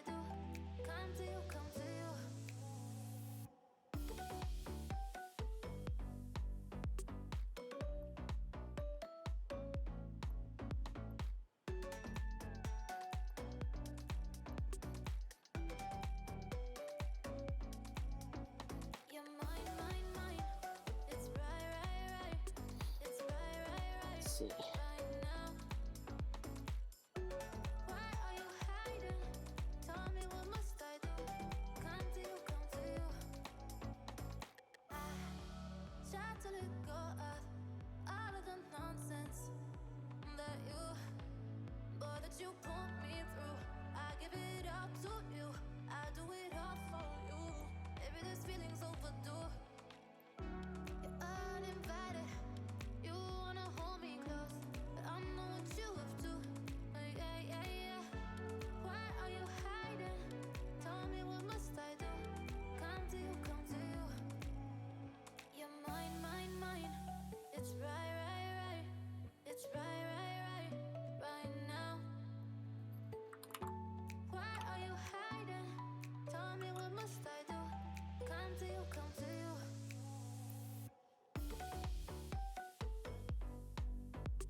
I'm like looking at the curvature of this plate. I'm like, just wanna nudge it, just nudge it ever so slightly.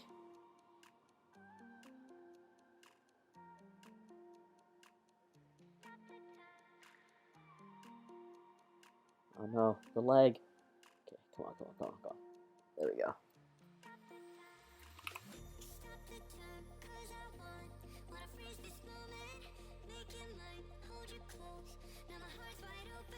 Yep, that's all I wanted.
Hide all my sketch layers.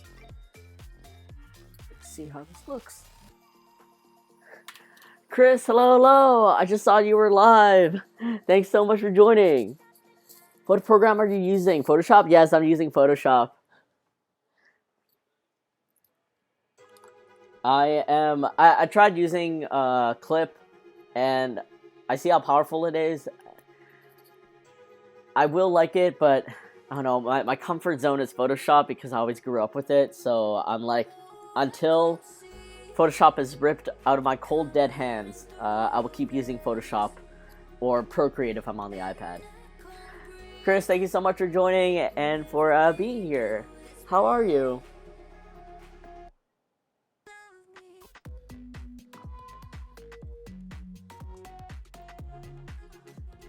Alright, let's get this up and clean up a little bit here and there.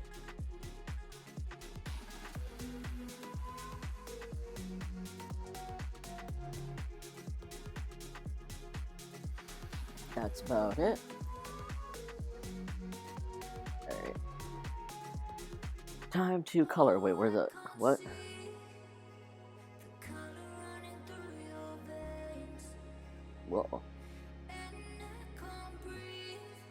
Yeah, accidentally deleted the color layer for Puglie. Oops.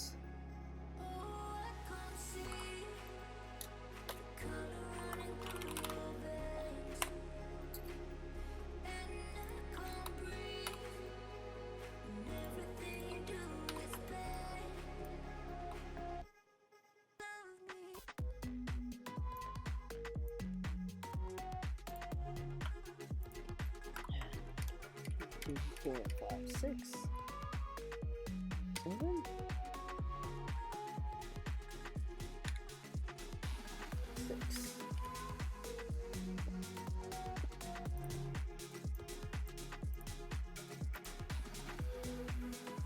Your overlay is so cute. Collie, hello, hello. Thank you so much for joining. And thank you for appreciating my overlay. I just want to seem like, you know, you guys are watching. I don't know, it's like, it's all embedded, you know? Like, I'm on a FaceTime with you guys are drawing on the iPad, and little Puglies are just all over messing your shit up. You're so talented. Aw, Chris. I'm doing well, how are you? I am doing solid. I'm happy to be back home, and, you know, just sinking back into my rituals, and I'm looking forward to resting, I guess. Like, resting in a way where, I don't know, I get back to things that I'm used to, and that I really, really want to get done and accomplished. Alright, so we're gonna do some quick flats once I figure out what is what. I think these are all tortilla chips.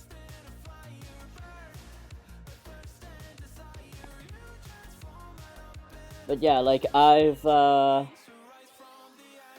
basically been non-stop, back-to-back, either conventions or, how would you say it? Like, it's a vacation at the end of the day, but it's still, like, not being at home. So, it's different. Resting, I guess. Every time I describe things that, like, I like to do, people are like, "Huge, that's work, that's not rest." And I'm like, well, it's fun for me. Okay, wait, let me get some, I want to find some actual,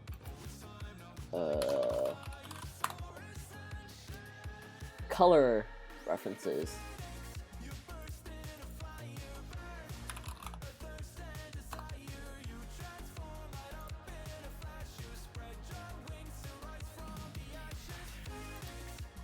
Oh, this is good. Please, copy.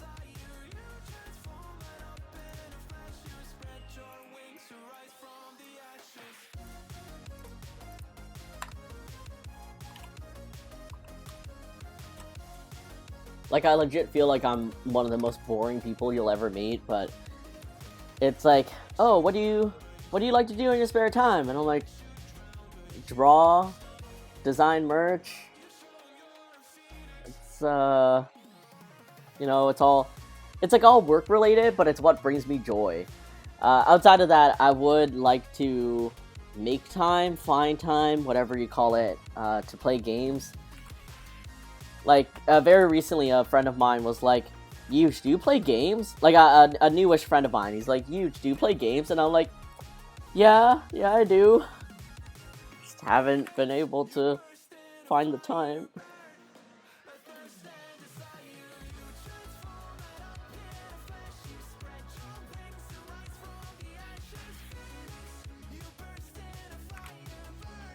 Okay, that's more of the tortilla color I wanted. Just gonna up the saturation and the brightness. And let's leave it at that for now. And then the ches is gonna be like a golden cheddar. That's great to hear, I completely understand. I'm loving this design, making me want nachos. The #1 rule in all my Twitch streams, especially if I'm drawing something food-wise, is eat before you come. Back from studying. Kyle, welcome back. Whoa, food. Spare time, what's that? Like, B, I don't know, I don't know if you got the Monster Hunter expansion on the Switch, like the sun expansion, whatever you call it. I've been wanting that for the longest time, but like I haven't even opened my Switch for I think like all of last year, outside of maybe one or two times when I had friends over. But like nothing of my own like solo personal play, right? And I met this guy at Odafest, and he was also like a Monster Hunter fan, and he was like, "Oh, we should like hunt some together sometime." I'm like, yeah, I'm totally down for that. And he gave me his Switch friend code and everything, and I feel so bad because I literally have not opened up my Switch at in any kind of like chill capacity to actually add him. At this point, I'm pretty sure he's thinking I'm like, just saying I'll add you and then never add him. Like, and it's like, he has every right to feel that way, but it's very much just like, no man, I literally just haven't had any time to commit to, like, playing games. That's me with Elden Ring. Kali, have you started it? Have you gone halfway? Like, are you still in it?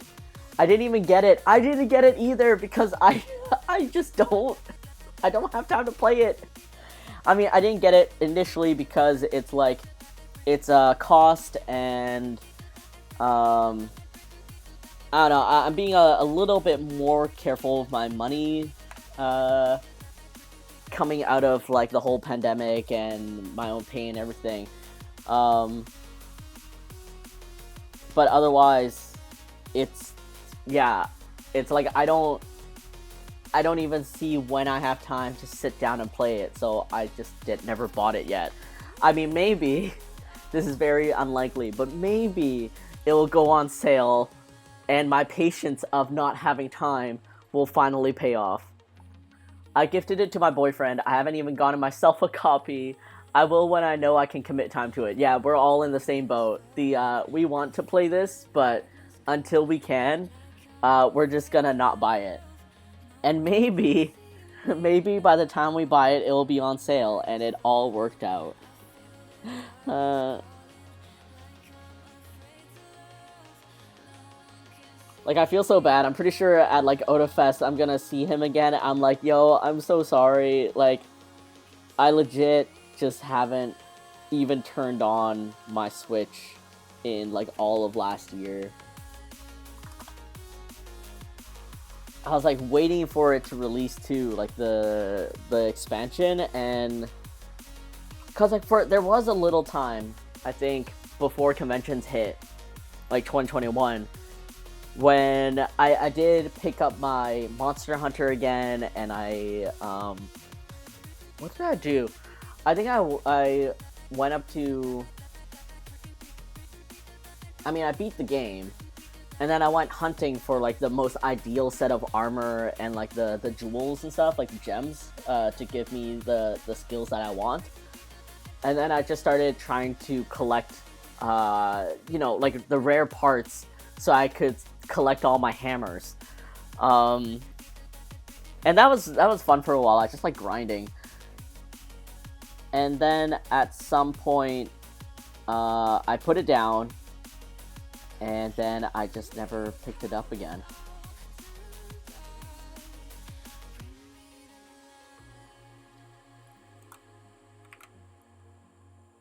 Oh, whoops. I'm gonna make each of these components a new layer, just so I can easily edit them.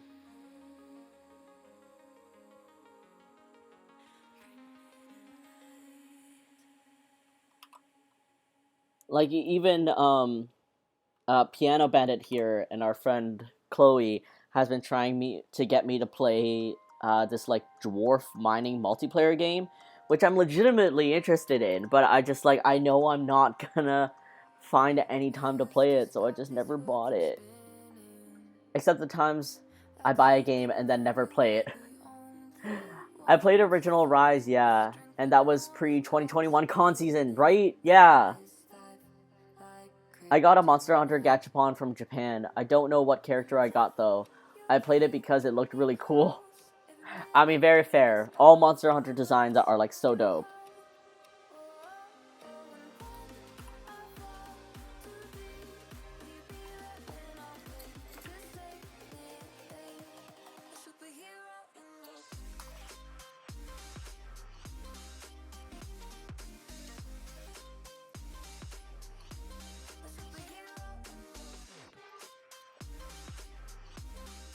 But yeah, I commend my fellow artist peers that actually make the time to play games and still are able to pump out, like, I don't know, so much art.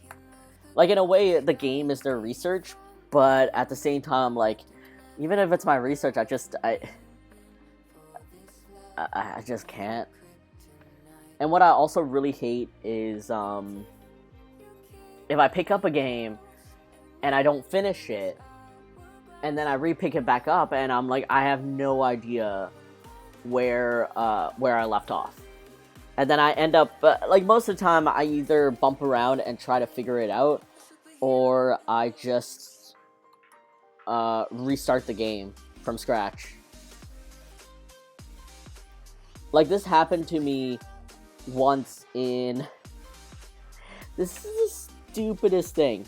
This happened to me once when I was playing GTA 5. In fact, I never even beat GTA 5. But I restarted the game because I couldn't find out how to swim. Like, I was just digging around. Like, I picked back up GTA 5. I was, like, in the middle of something. I was just digging around, stole a car, whatever. And I drove it out to the beach. Like, I was on a plane, or I somehow ended up in the middle of the goddamn ocean. And I know for a fact that you can swim faster, you can dive down, whatever the hell. I mashed every single trigger and button on a PlayStation controller, held it down, mashed it, whatever, and I couldn't figure it out. And I tried to look it up on Google, like, GTA controls, how to swim in GTA 5, and all the things that were popping up were like Easter eggs and stuff, like swim to here, or swim down here, or swim to there. It wasn't actually giving me the controls, because obviously I'm pretty sure the internet's like, why do you need the controls? Like, you're playing a game. And it got to a point where I literally just didn't know what else to do. I was stuck in the middle of the ocean. If I left now and just, like, went back, I'd still be stuck in the middle of the ocean. So I just decided to quit and restart my whole ass game. And then once it got to teaching me how to swim, I'm like, fuck. And I bet you now, if I pick it up back again right now, I probably forgot how to swim, and it's all downhill from there. Oh my god, just got the email that my Sticker Society order is on the way. Yes, Kayo. I shipped out all the orders today. It was a doozy, but I'm glad. And yes, I hope all of them go to all their new owners safe and sound. Deep Rock Galactica. It looks fun. I don't know when I'll get to play with you guys. Or you get a game and it sucks and you wasted your time and money, like God of War Ragnarok, to be honest. That's so sad. I mean, yes, also that. Like your time is already precious enough, and then you play a game that is so hyped up, and then you're like, wow, this sucks. That is the real kicker. Yeah, I also find at this point, I don't know what it is, but a lot of games just do not appeal to me. Like, I obviously remember back in my younger days, I'd be so hyped about new games coming out and everything. I'd be like, oh man, I can't wait for this and that and this. And then now when I see like game releases and stuff, it's like, that's cool, but no part of me is interested in playing it, and I feel a little bit sad about it because I'm like, I miss when I was like really hyped about games, but in another sense, it's like, at least I save money? No.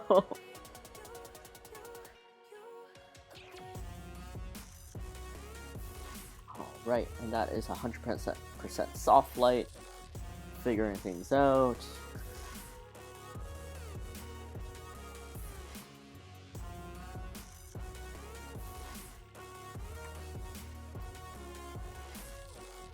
I hate when you forget controls, right? Typical GTA 5 behavior. Somehow ended up in the middle of the ocean. That's, yep. I mean, what else were you gonna do in GTA?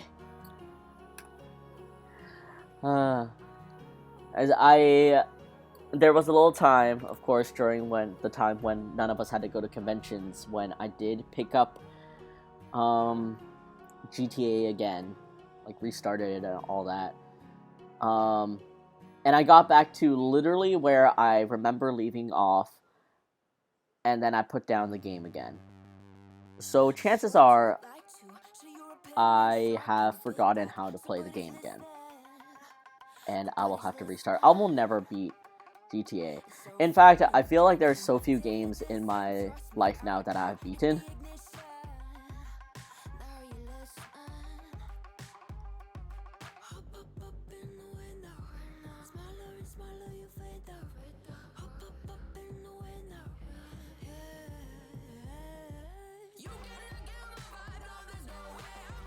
Like, one thing that baffles a lot of people is I've never in my life beaten a Pokemon game. Never. I never went to the Elite 5 or whatever you call it. Never, yeah, I just never got that far.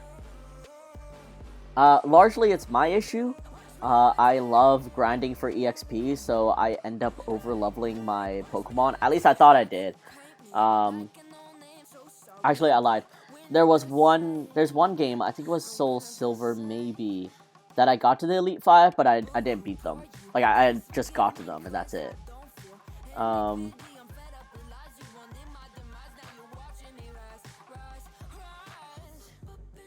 And, I don't know, a lot of people are just like, what? But they're so short, and I'm like, they are? I mean, I guess maybe if you don't grind the shit out of your Pokemon and spend a lot of time trying to catch your favorite ones, then sure, but I don't know, I play Pokemon like a casual. Like, I want that Pokemon. I don't know how to, I don't know, min-max my Pokemon or make them really powerful.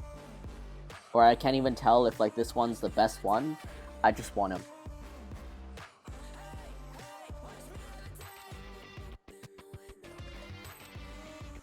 Elite 4 and Champion. Oh, Pokemon isn't short. You can only speed through it if you really don't try to catch them all.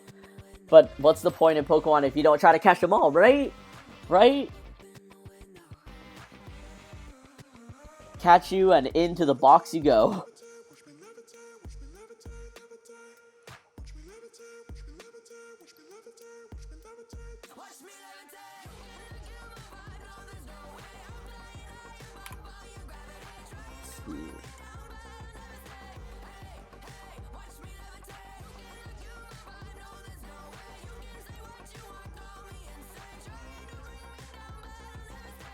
Oh.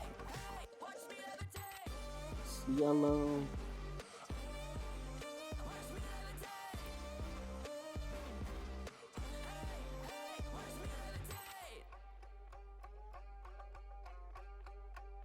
Screen. Okay, got it.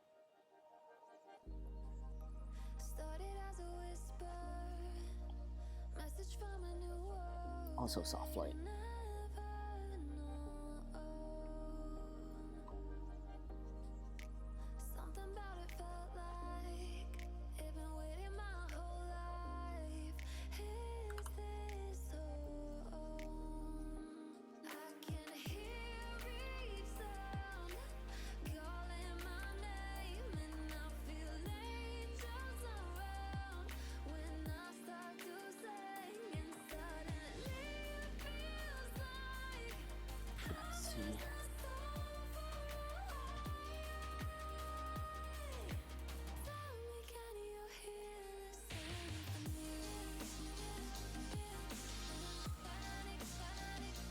Yeah, I wish I could find my Soul Silver. Jesus, I think it's still in my DS Lite or something. I mean, another question is, where did I put the chargers for them too?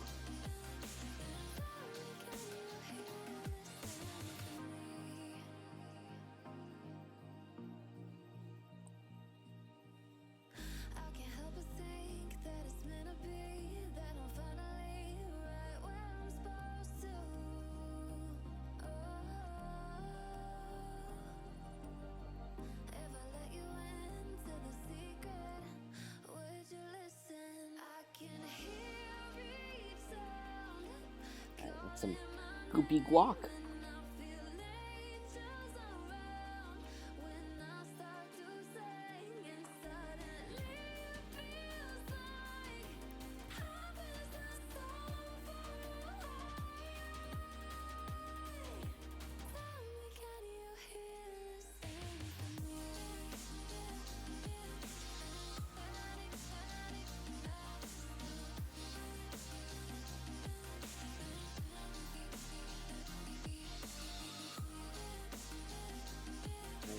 The rest of these guys.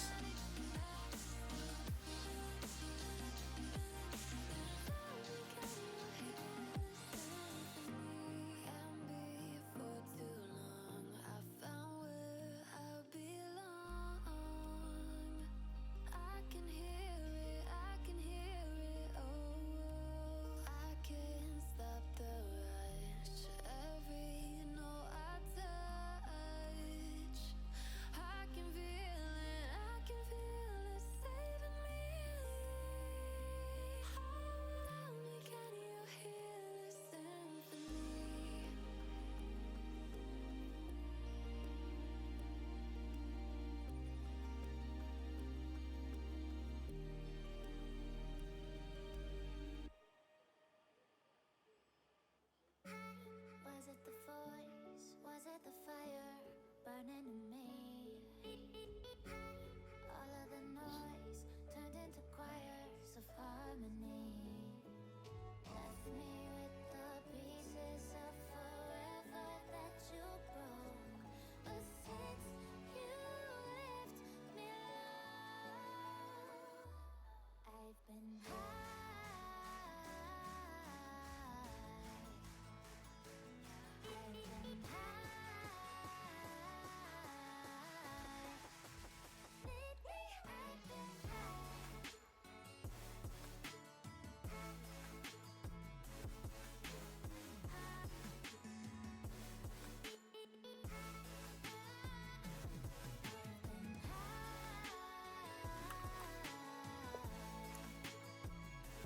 Right. Let's turn this to soft light. Better. Turn this to soft light. Wait, wrong one. Oh wait, is it soft light? There we go.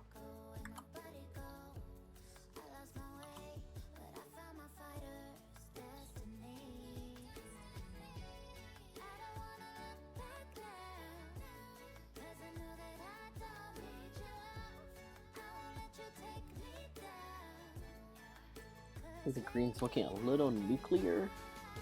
Nuclear. So I'm going to. I don't know.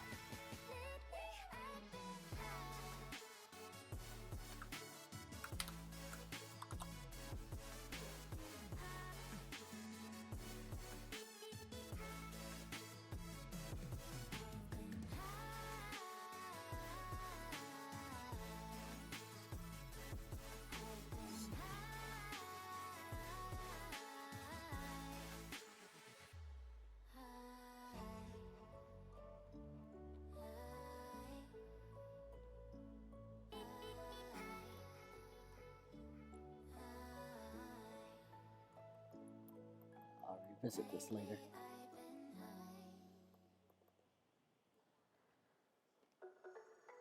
Alright, time for LaBeouf.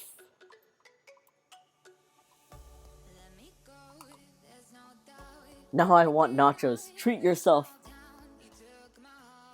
After working on all those work in progresses, treat yourself.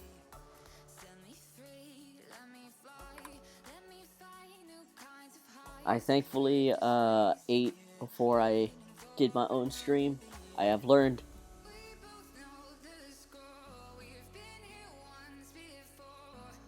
Made the mistake too many times. Not again. Never again. Alright, we are at 100.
I really give this ground beef a lumpiness.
There we go. Alright, and this was soft light 70%. Oh wait. Add more lumps.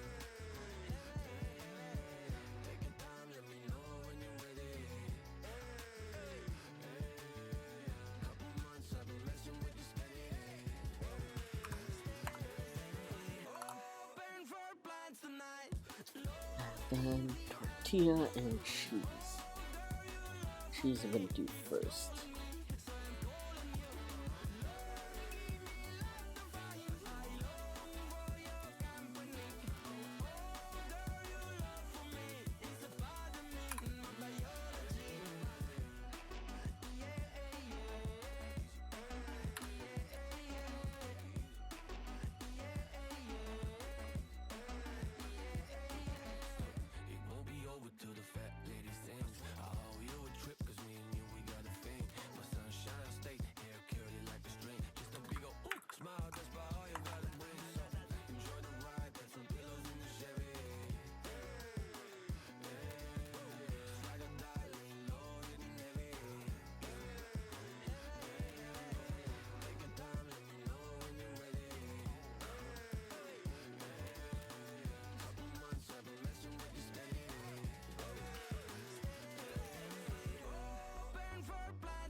Oh yeah, that oozy shine. Yeet, yeet, yeet.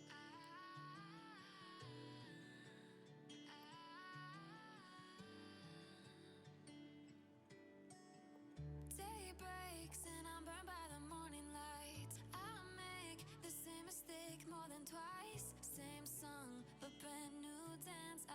Where am I? Third second chance. You take my breath and I can't get it back.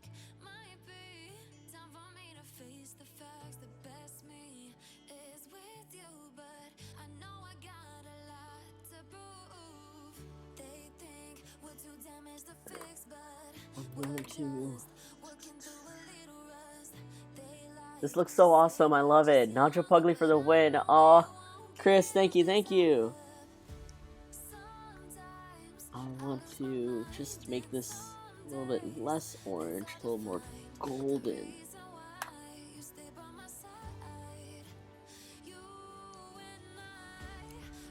And then what if, since I made this more gold, this 80%. Alright, getting there. The details are getting there.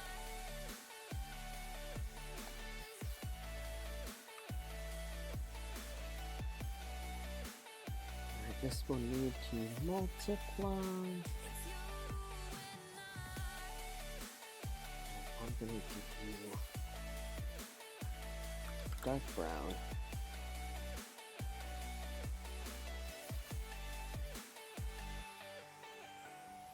We go back and forth every time, waiting for one of us to cross the line. You got me and I got you, and we got a lot to prove.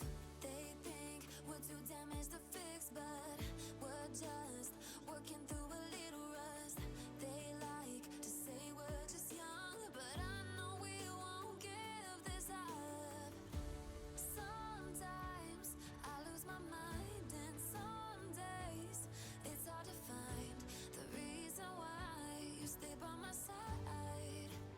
You and I break our hearts open in half, just to see if we'll put them back. No matter what they try, I'll stay by your side. It's you and I. Let's take this down to 10%. Yes.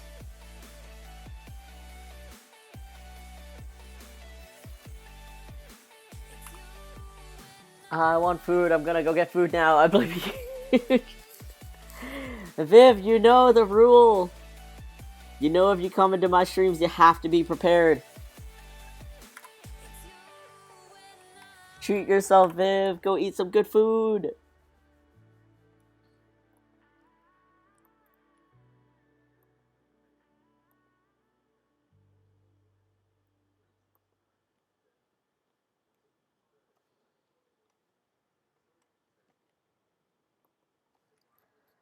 Nice dollop of sour cream. I think that's what it is on the top.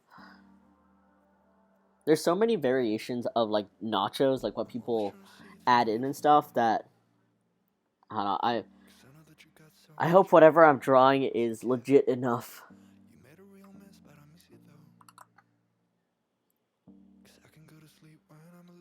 Alright, so here's a fun thing with the tortilla chips. They have two types of details. One is like the subtle detail, the color that I usually add in, but then they also have the little specks of like the really darker markings. So what I want to do is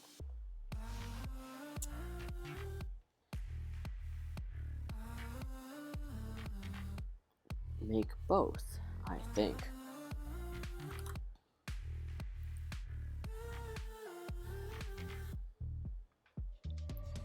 Maybe I'll make, let's see. Is that too big?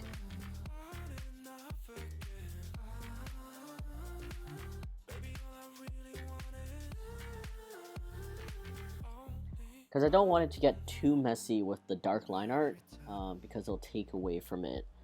So what if I did this? No.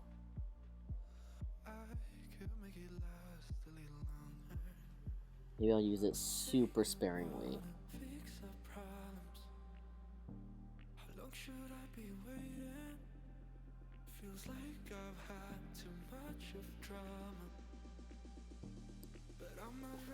Okay, talk to you later. Bye, Viv. Talk to you later.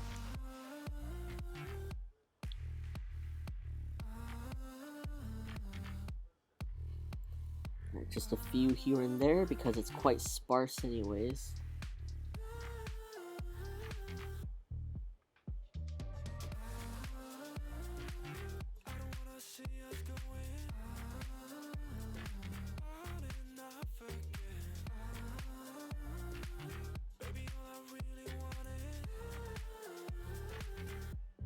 Maybe just up here.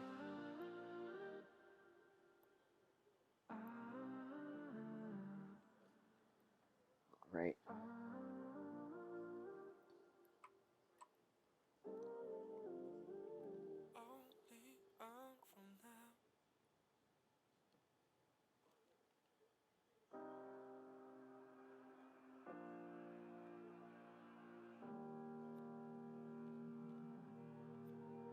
Every time we say goodbye, they all see that it's a lie. 'Cause we always give it one last try. Yeah, you've watched me break 1,000 times. Now I'm all alone, 'cause you never show. You say you will, but then you don't. That's how it goes. Don't wanna know. I'm turning off my mind so I get by. I just wanna be happy, happy tonight.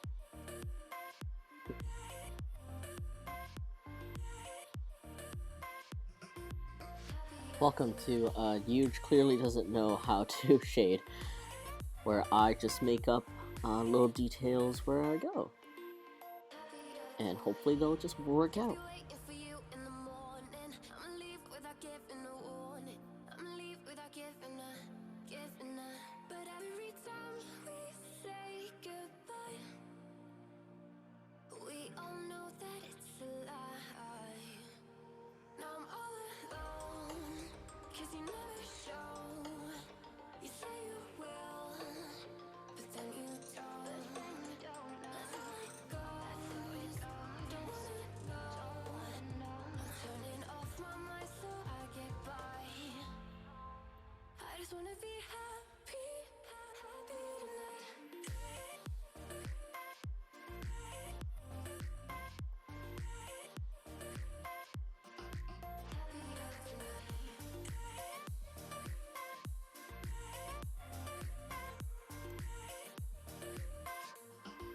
Happier tonight.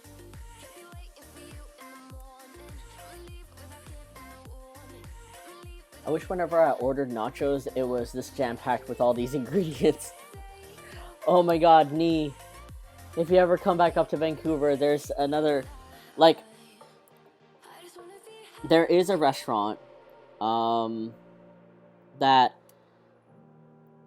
has this dish called pochachos, and it's basically nachos, but instead of tortilla chips, it's their, homemade sliced, potato chips.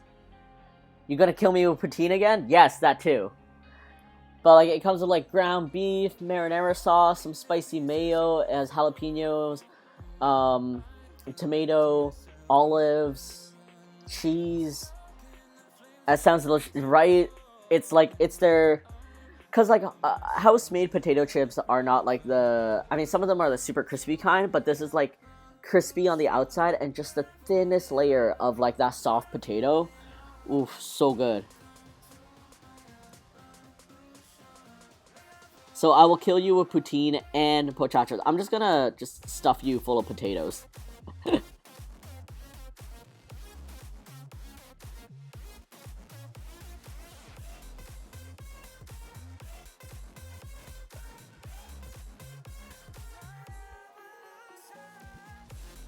One day again soon, hopefully.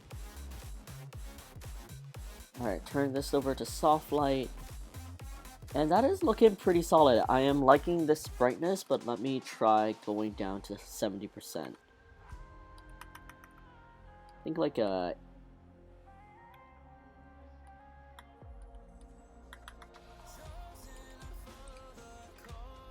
80 is a nice middle ground. It's not too stark, but you still get the subtle, very subtle, things.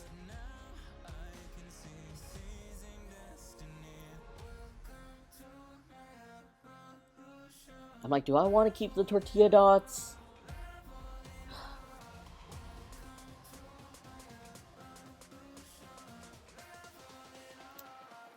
What if I changed you to a different brown?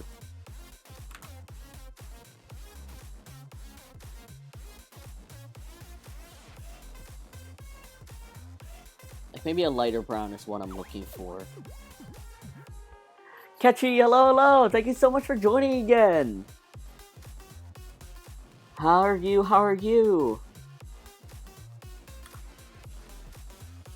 Alright, let me turn off my haze stylus. Just bump this up a little bit.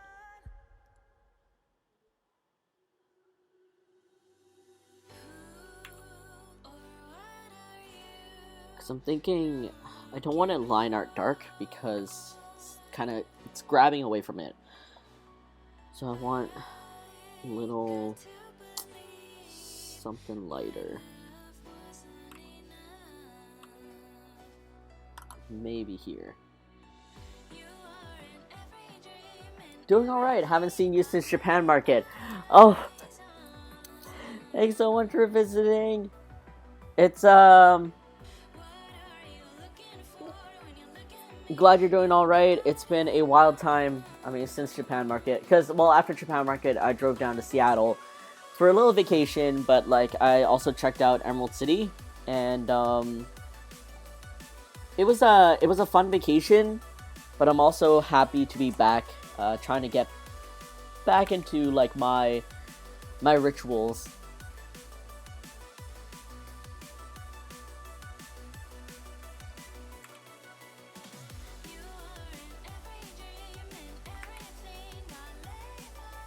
With Pindy and Noisy Gang, not necessarily, like a little bit. We more so bumped into each other, and also like they had an extra pass for me, but it wasn't like a planned thing where we drove down together.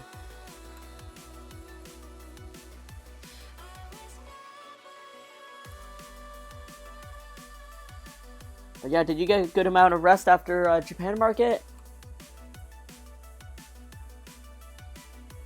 Alright, I'm feeling... Sorry, I'm just experimenting with colors right now. Oh, not that one.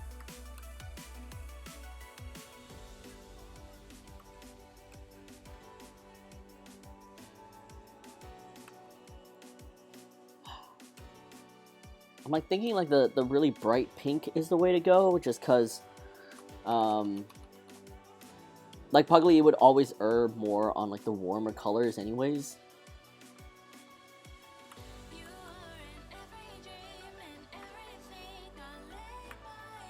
But like the teal does stand out. I did, yeah, every week I have something going on con-wise. I think I'm going to UBC Gaming Expo thing. Oh, but unsure since I have work.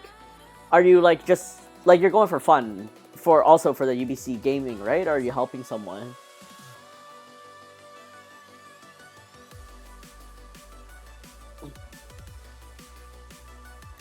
Gonna just look up here. Like for the pink. For fun, I can't always help out at a table. You have to enjoy things yourself, you know. That's true.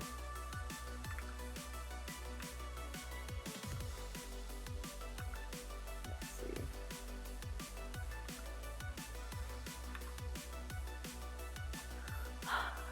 I'm actually leaning towards the teal for this. I feel like it's just a nice counter to all the brown and yellow. I think I might keep with the teal.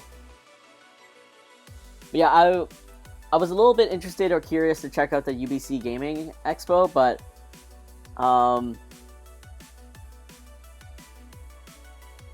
you need to buy tickets, right, to go in. Oh, that's weird.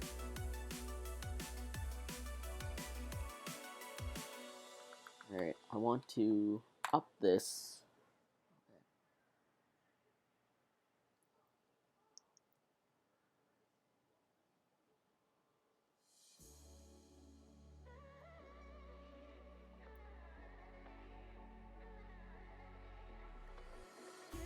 You came with a warning. I should have seen it. My bad for falling.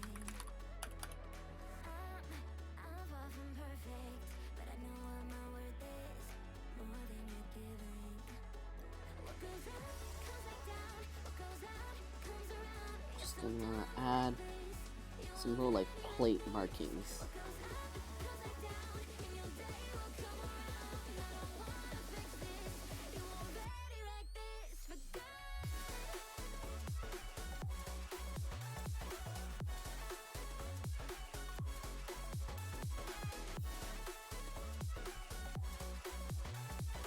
But yeah, I wanted to check out the UBC Gaming Expo just to like hang out and see how it's going, but it's also like a date weekend, and I miss having like a nice chill date. So I don't know, we'll see. I'd be curious to hear I don't know how it went.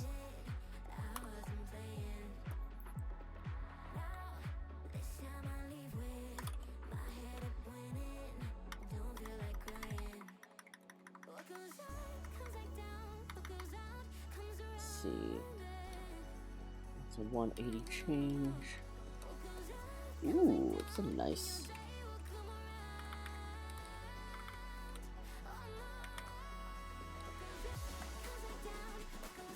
That's a nice hue change. Ooh, that's a real nice sharp color. Imagine I go and get roped into helping another table. I mean, Noisy and Pindy are gonna be there, so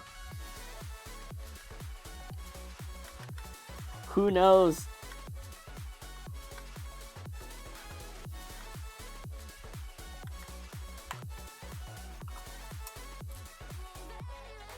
You are a hot commodity. I most likely won't be able to help since I actually have to work that night, so I'll be tired. Oh, that's fair, that's fair. Go enjoy. Have fun.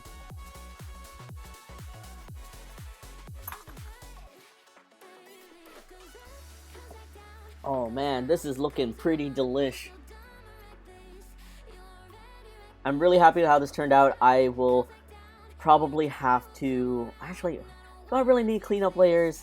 That's a future huge problem when I actually start running out of space in my hard drive. I think I'm gonna clean up this shadow if I can figure out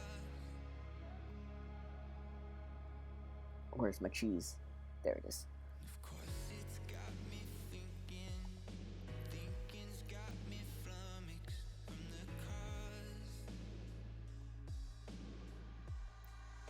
There we go.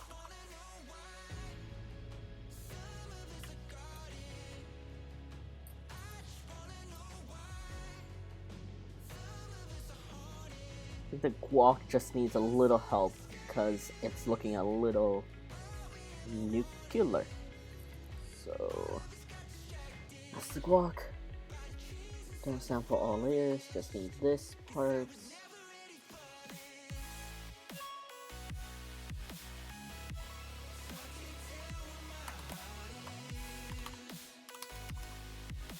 I want you, yeah, like a little warmer green.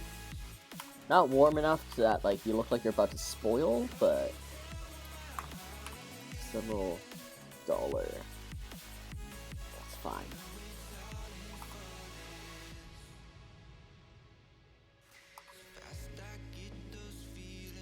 Delish, thank you, thank you. I don't know, I feel because there's so much detail with this,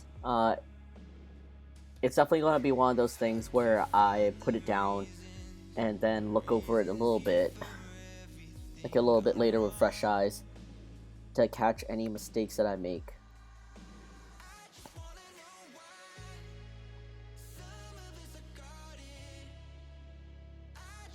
I think that should be colored in.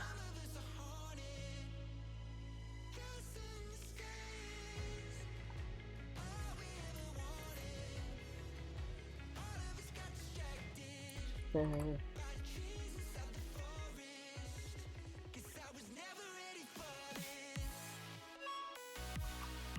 But like the little, I don't know, leniency I give myself, especially with Puglie, is like the little details and the shading isn't necessarily meant to be shading. It's more of like texture.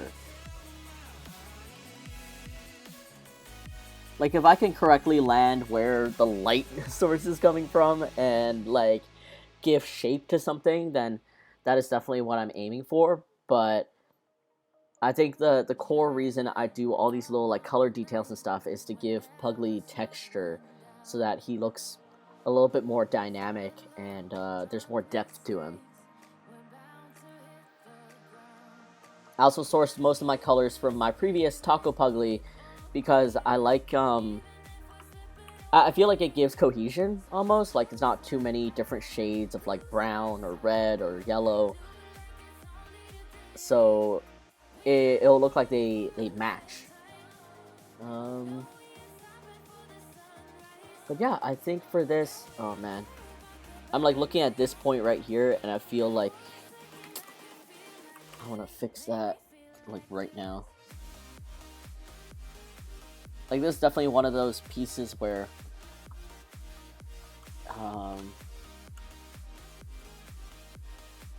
there's so many little things that I want to make sure it all works out.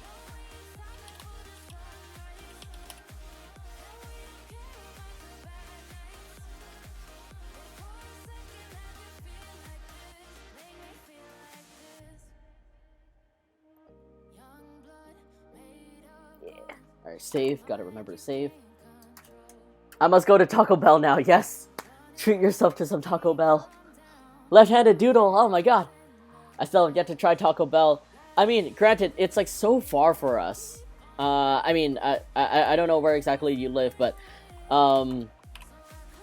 like we have to drive out to either Surrey or Lougheed or Coquitlam. Let's see, default. Oh, I don't want that. I don't want that. Ketchy-san, what do you want for your left-handed doodle? In left-handed doodle nature, we are going to go straight to line art. And I'm feeling pink today, so I want to do pink. How to describe where I live without doxing myself? Puglie in a burrito. Oh my god. Wait, like, do you want me to draw burrito Puglie or Puglie in a burrito, as in, like, it's not the default Puglie? There's a Taco Bell a block away from me, so it's so dangerous for my stomach. Hey, when you need a cleanse, you know? But yeah, I love just going to Taco Bell to get their beef quesadillas. And sometimes, like, back then they had these, like, Dorito chickens. They were, like, triangular chicken nuggets, and those were, like, pretty good, too. Ask the question again. So, like, do you want me to draw burrito Puglie, which is something I've already created? Or, here, I can actually show it. Burrito. Like, do you want me to draw burrito Puglie with my left hand? Or do you want me to draw, like, a different interpretation of burrito Puglie? You did amazing, love it. Thanks, Curious.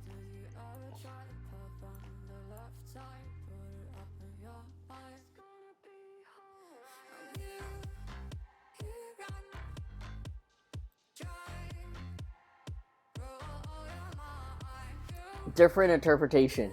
Alright. Alright, let's go. Different interpretation. Let me...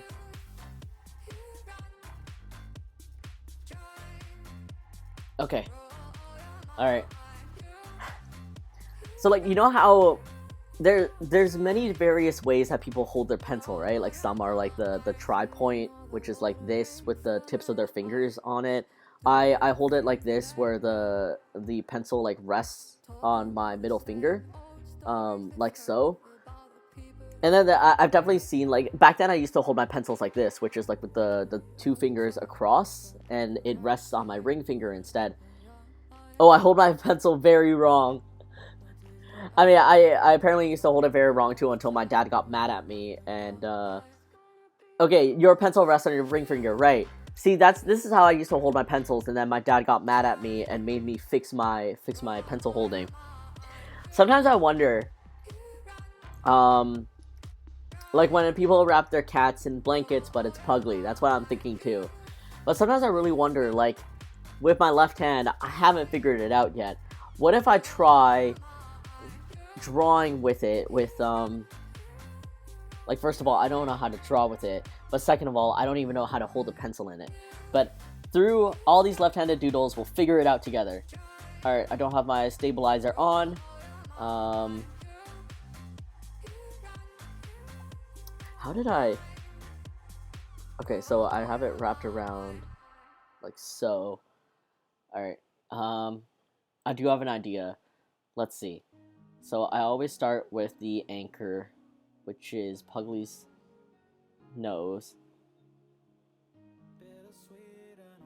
I also just realized my my tablet cursor is not made for left-handed people, because when you calibrate your cursor, if you're right-handed, the cursor will appear on the left side of the pen tip. And I just realized the difference. Alright, but it's okay, it's okay. We're here to win it.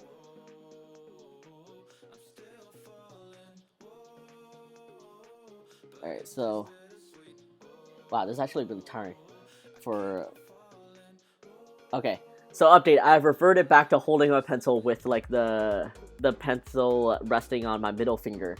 It turns out me resting it on my ring finger was very tiring for my palm. Alright, let's go, let's go, let's go.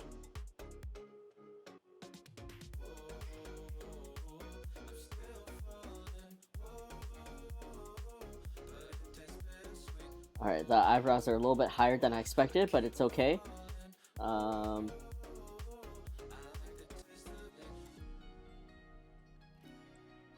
The head face is a little bit higher than I expected, but it's okay, it's okay. Oh jeez. Oh jeez. Okay. Alright, solid, solid, solid. Proportions are looking good. Proportions are looking good right now. And I'm just gonna color in... Oh, professional. Just a professional artist right here. And got the little notches for its details.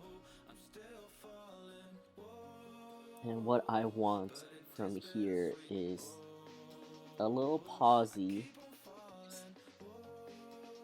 out, because he's in a freshly baked tortilla wrap. And of course this is a big old burrito, so it's gonna have like the ground beef and like some lettuce and cheese.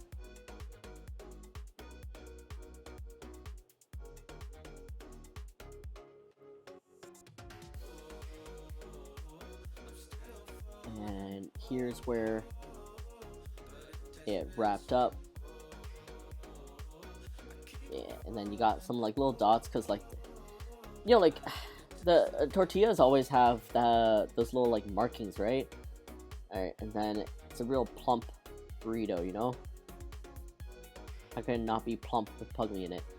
And then we're gonna just connect this here.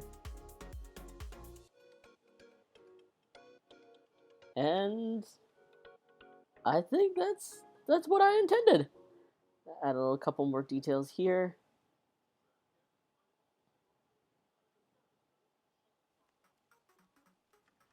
Yeah, there we go. A very comfy Puglie wrapped it like a burrito. Like when people wrap their cats in a blanket. Oh, happy drawing, huge. I must get food. Alright, B, thank you so much for visiting and for drawing along with me. Have a great night and enjoy your food tonight. Take care. I'll see you soon, hopefully. He should have some form of the burrito filling on his head. Oh, okay, wait. Alright, I'm gonna move him down so I have more room to move him, or to draw. Is there like... is there any sauce in a burrito? Like sour cream or anything? Is that a thing? Sprinkled cheese or guac. Hot sauce? Yeah, I'll do the sprinkled cheese because that's a little easier to interpret. Like those the flakes, the little rectangles of cheese.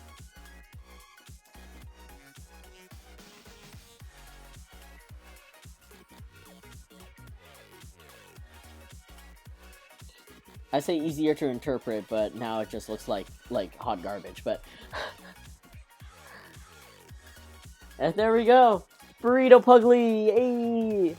Have you seen the trend of people throwing a slice of cheese on their dog's face to see how they react? Yes, I have! It's so cute! Or like, sometimes you do it to cats too, and the cats are just like very bewildered.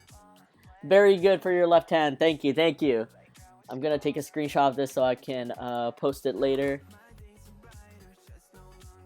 But Kechi-san, thank you so much for...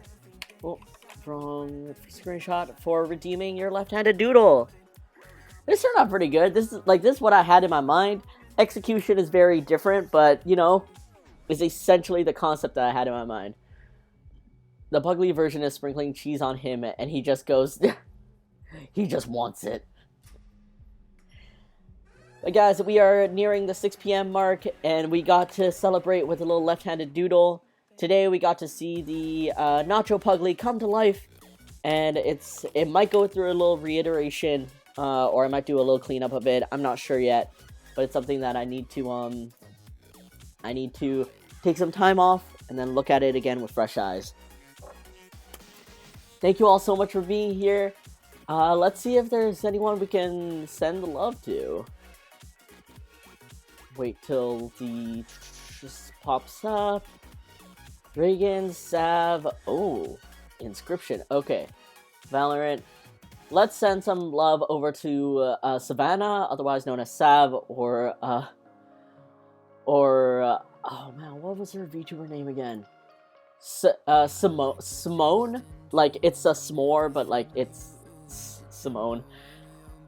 Why did I make this again? Okay. I don't know why I pressed the in-browser Twitch thing again, but thank you all so much for being here. Thank you for drawing along with me, and I hope you guys have a fantastic, fantastic night and rest of your week. I'll see you guys next Wednesday at 3 p.m. Pacific time, because I am back in Twitch on schedule, and I guess we'll see what we get up to next time. Thank you all so much again for being here. Take care. Bye-bye.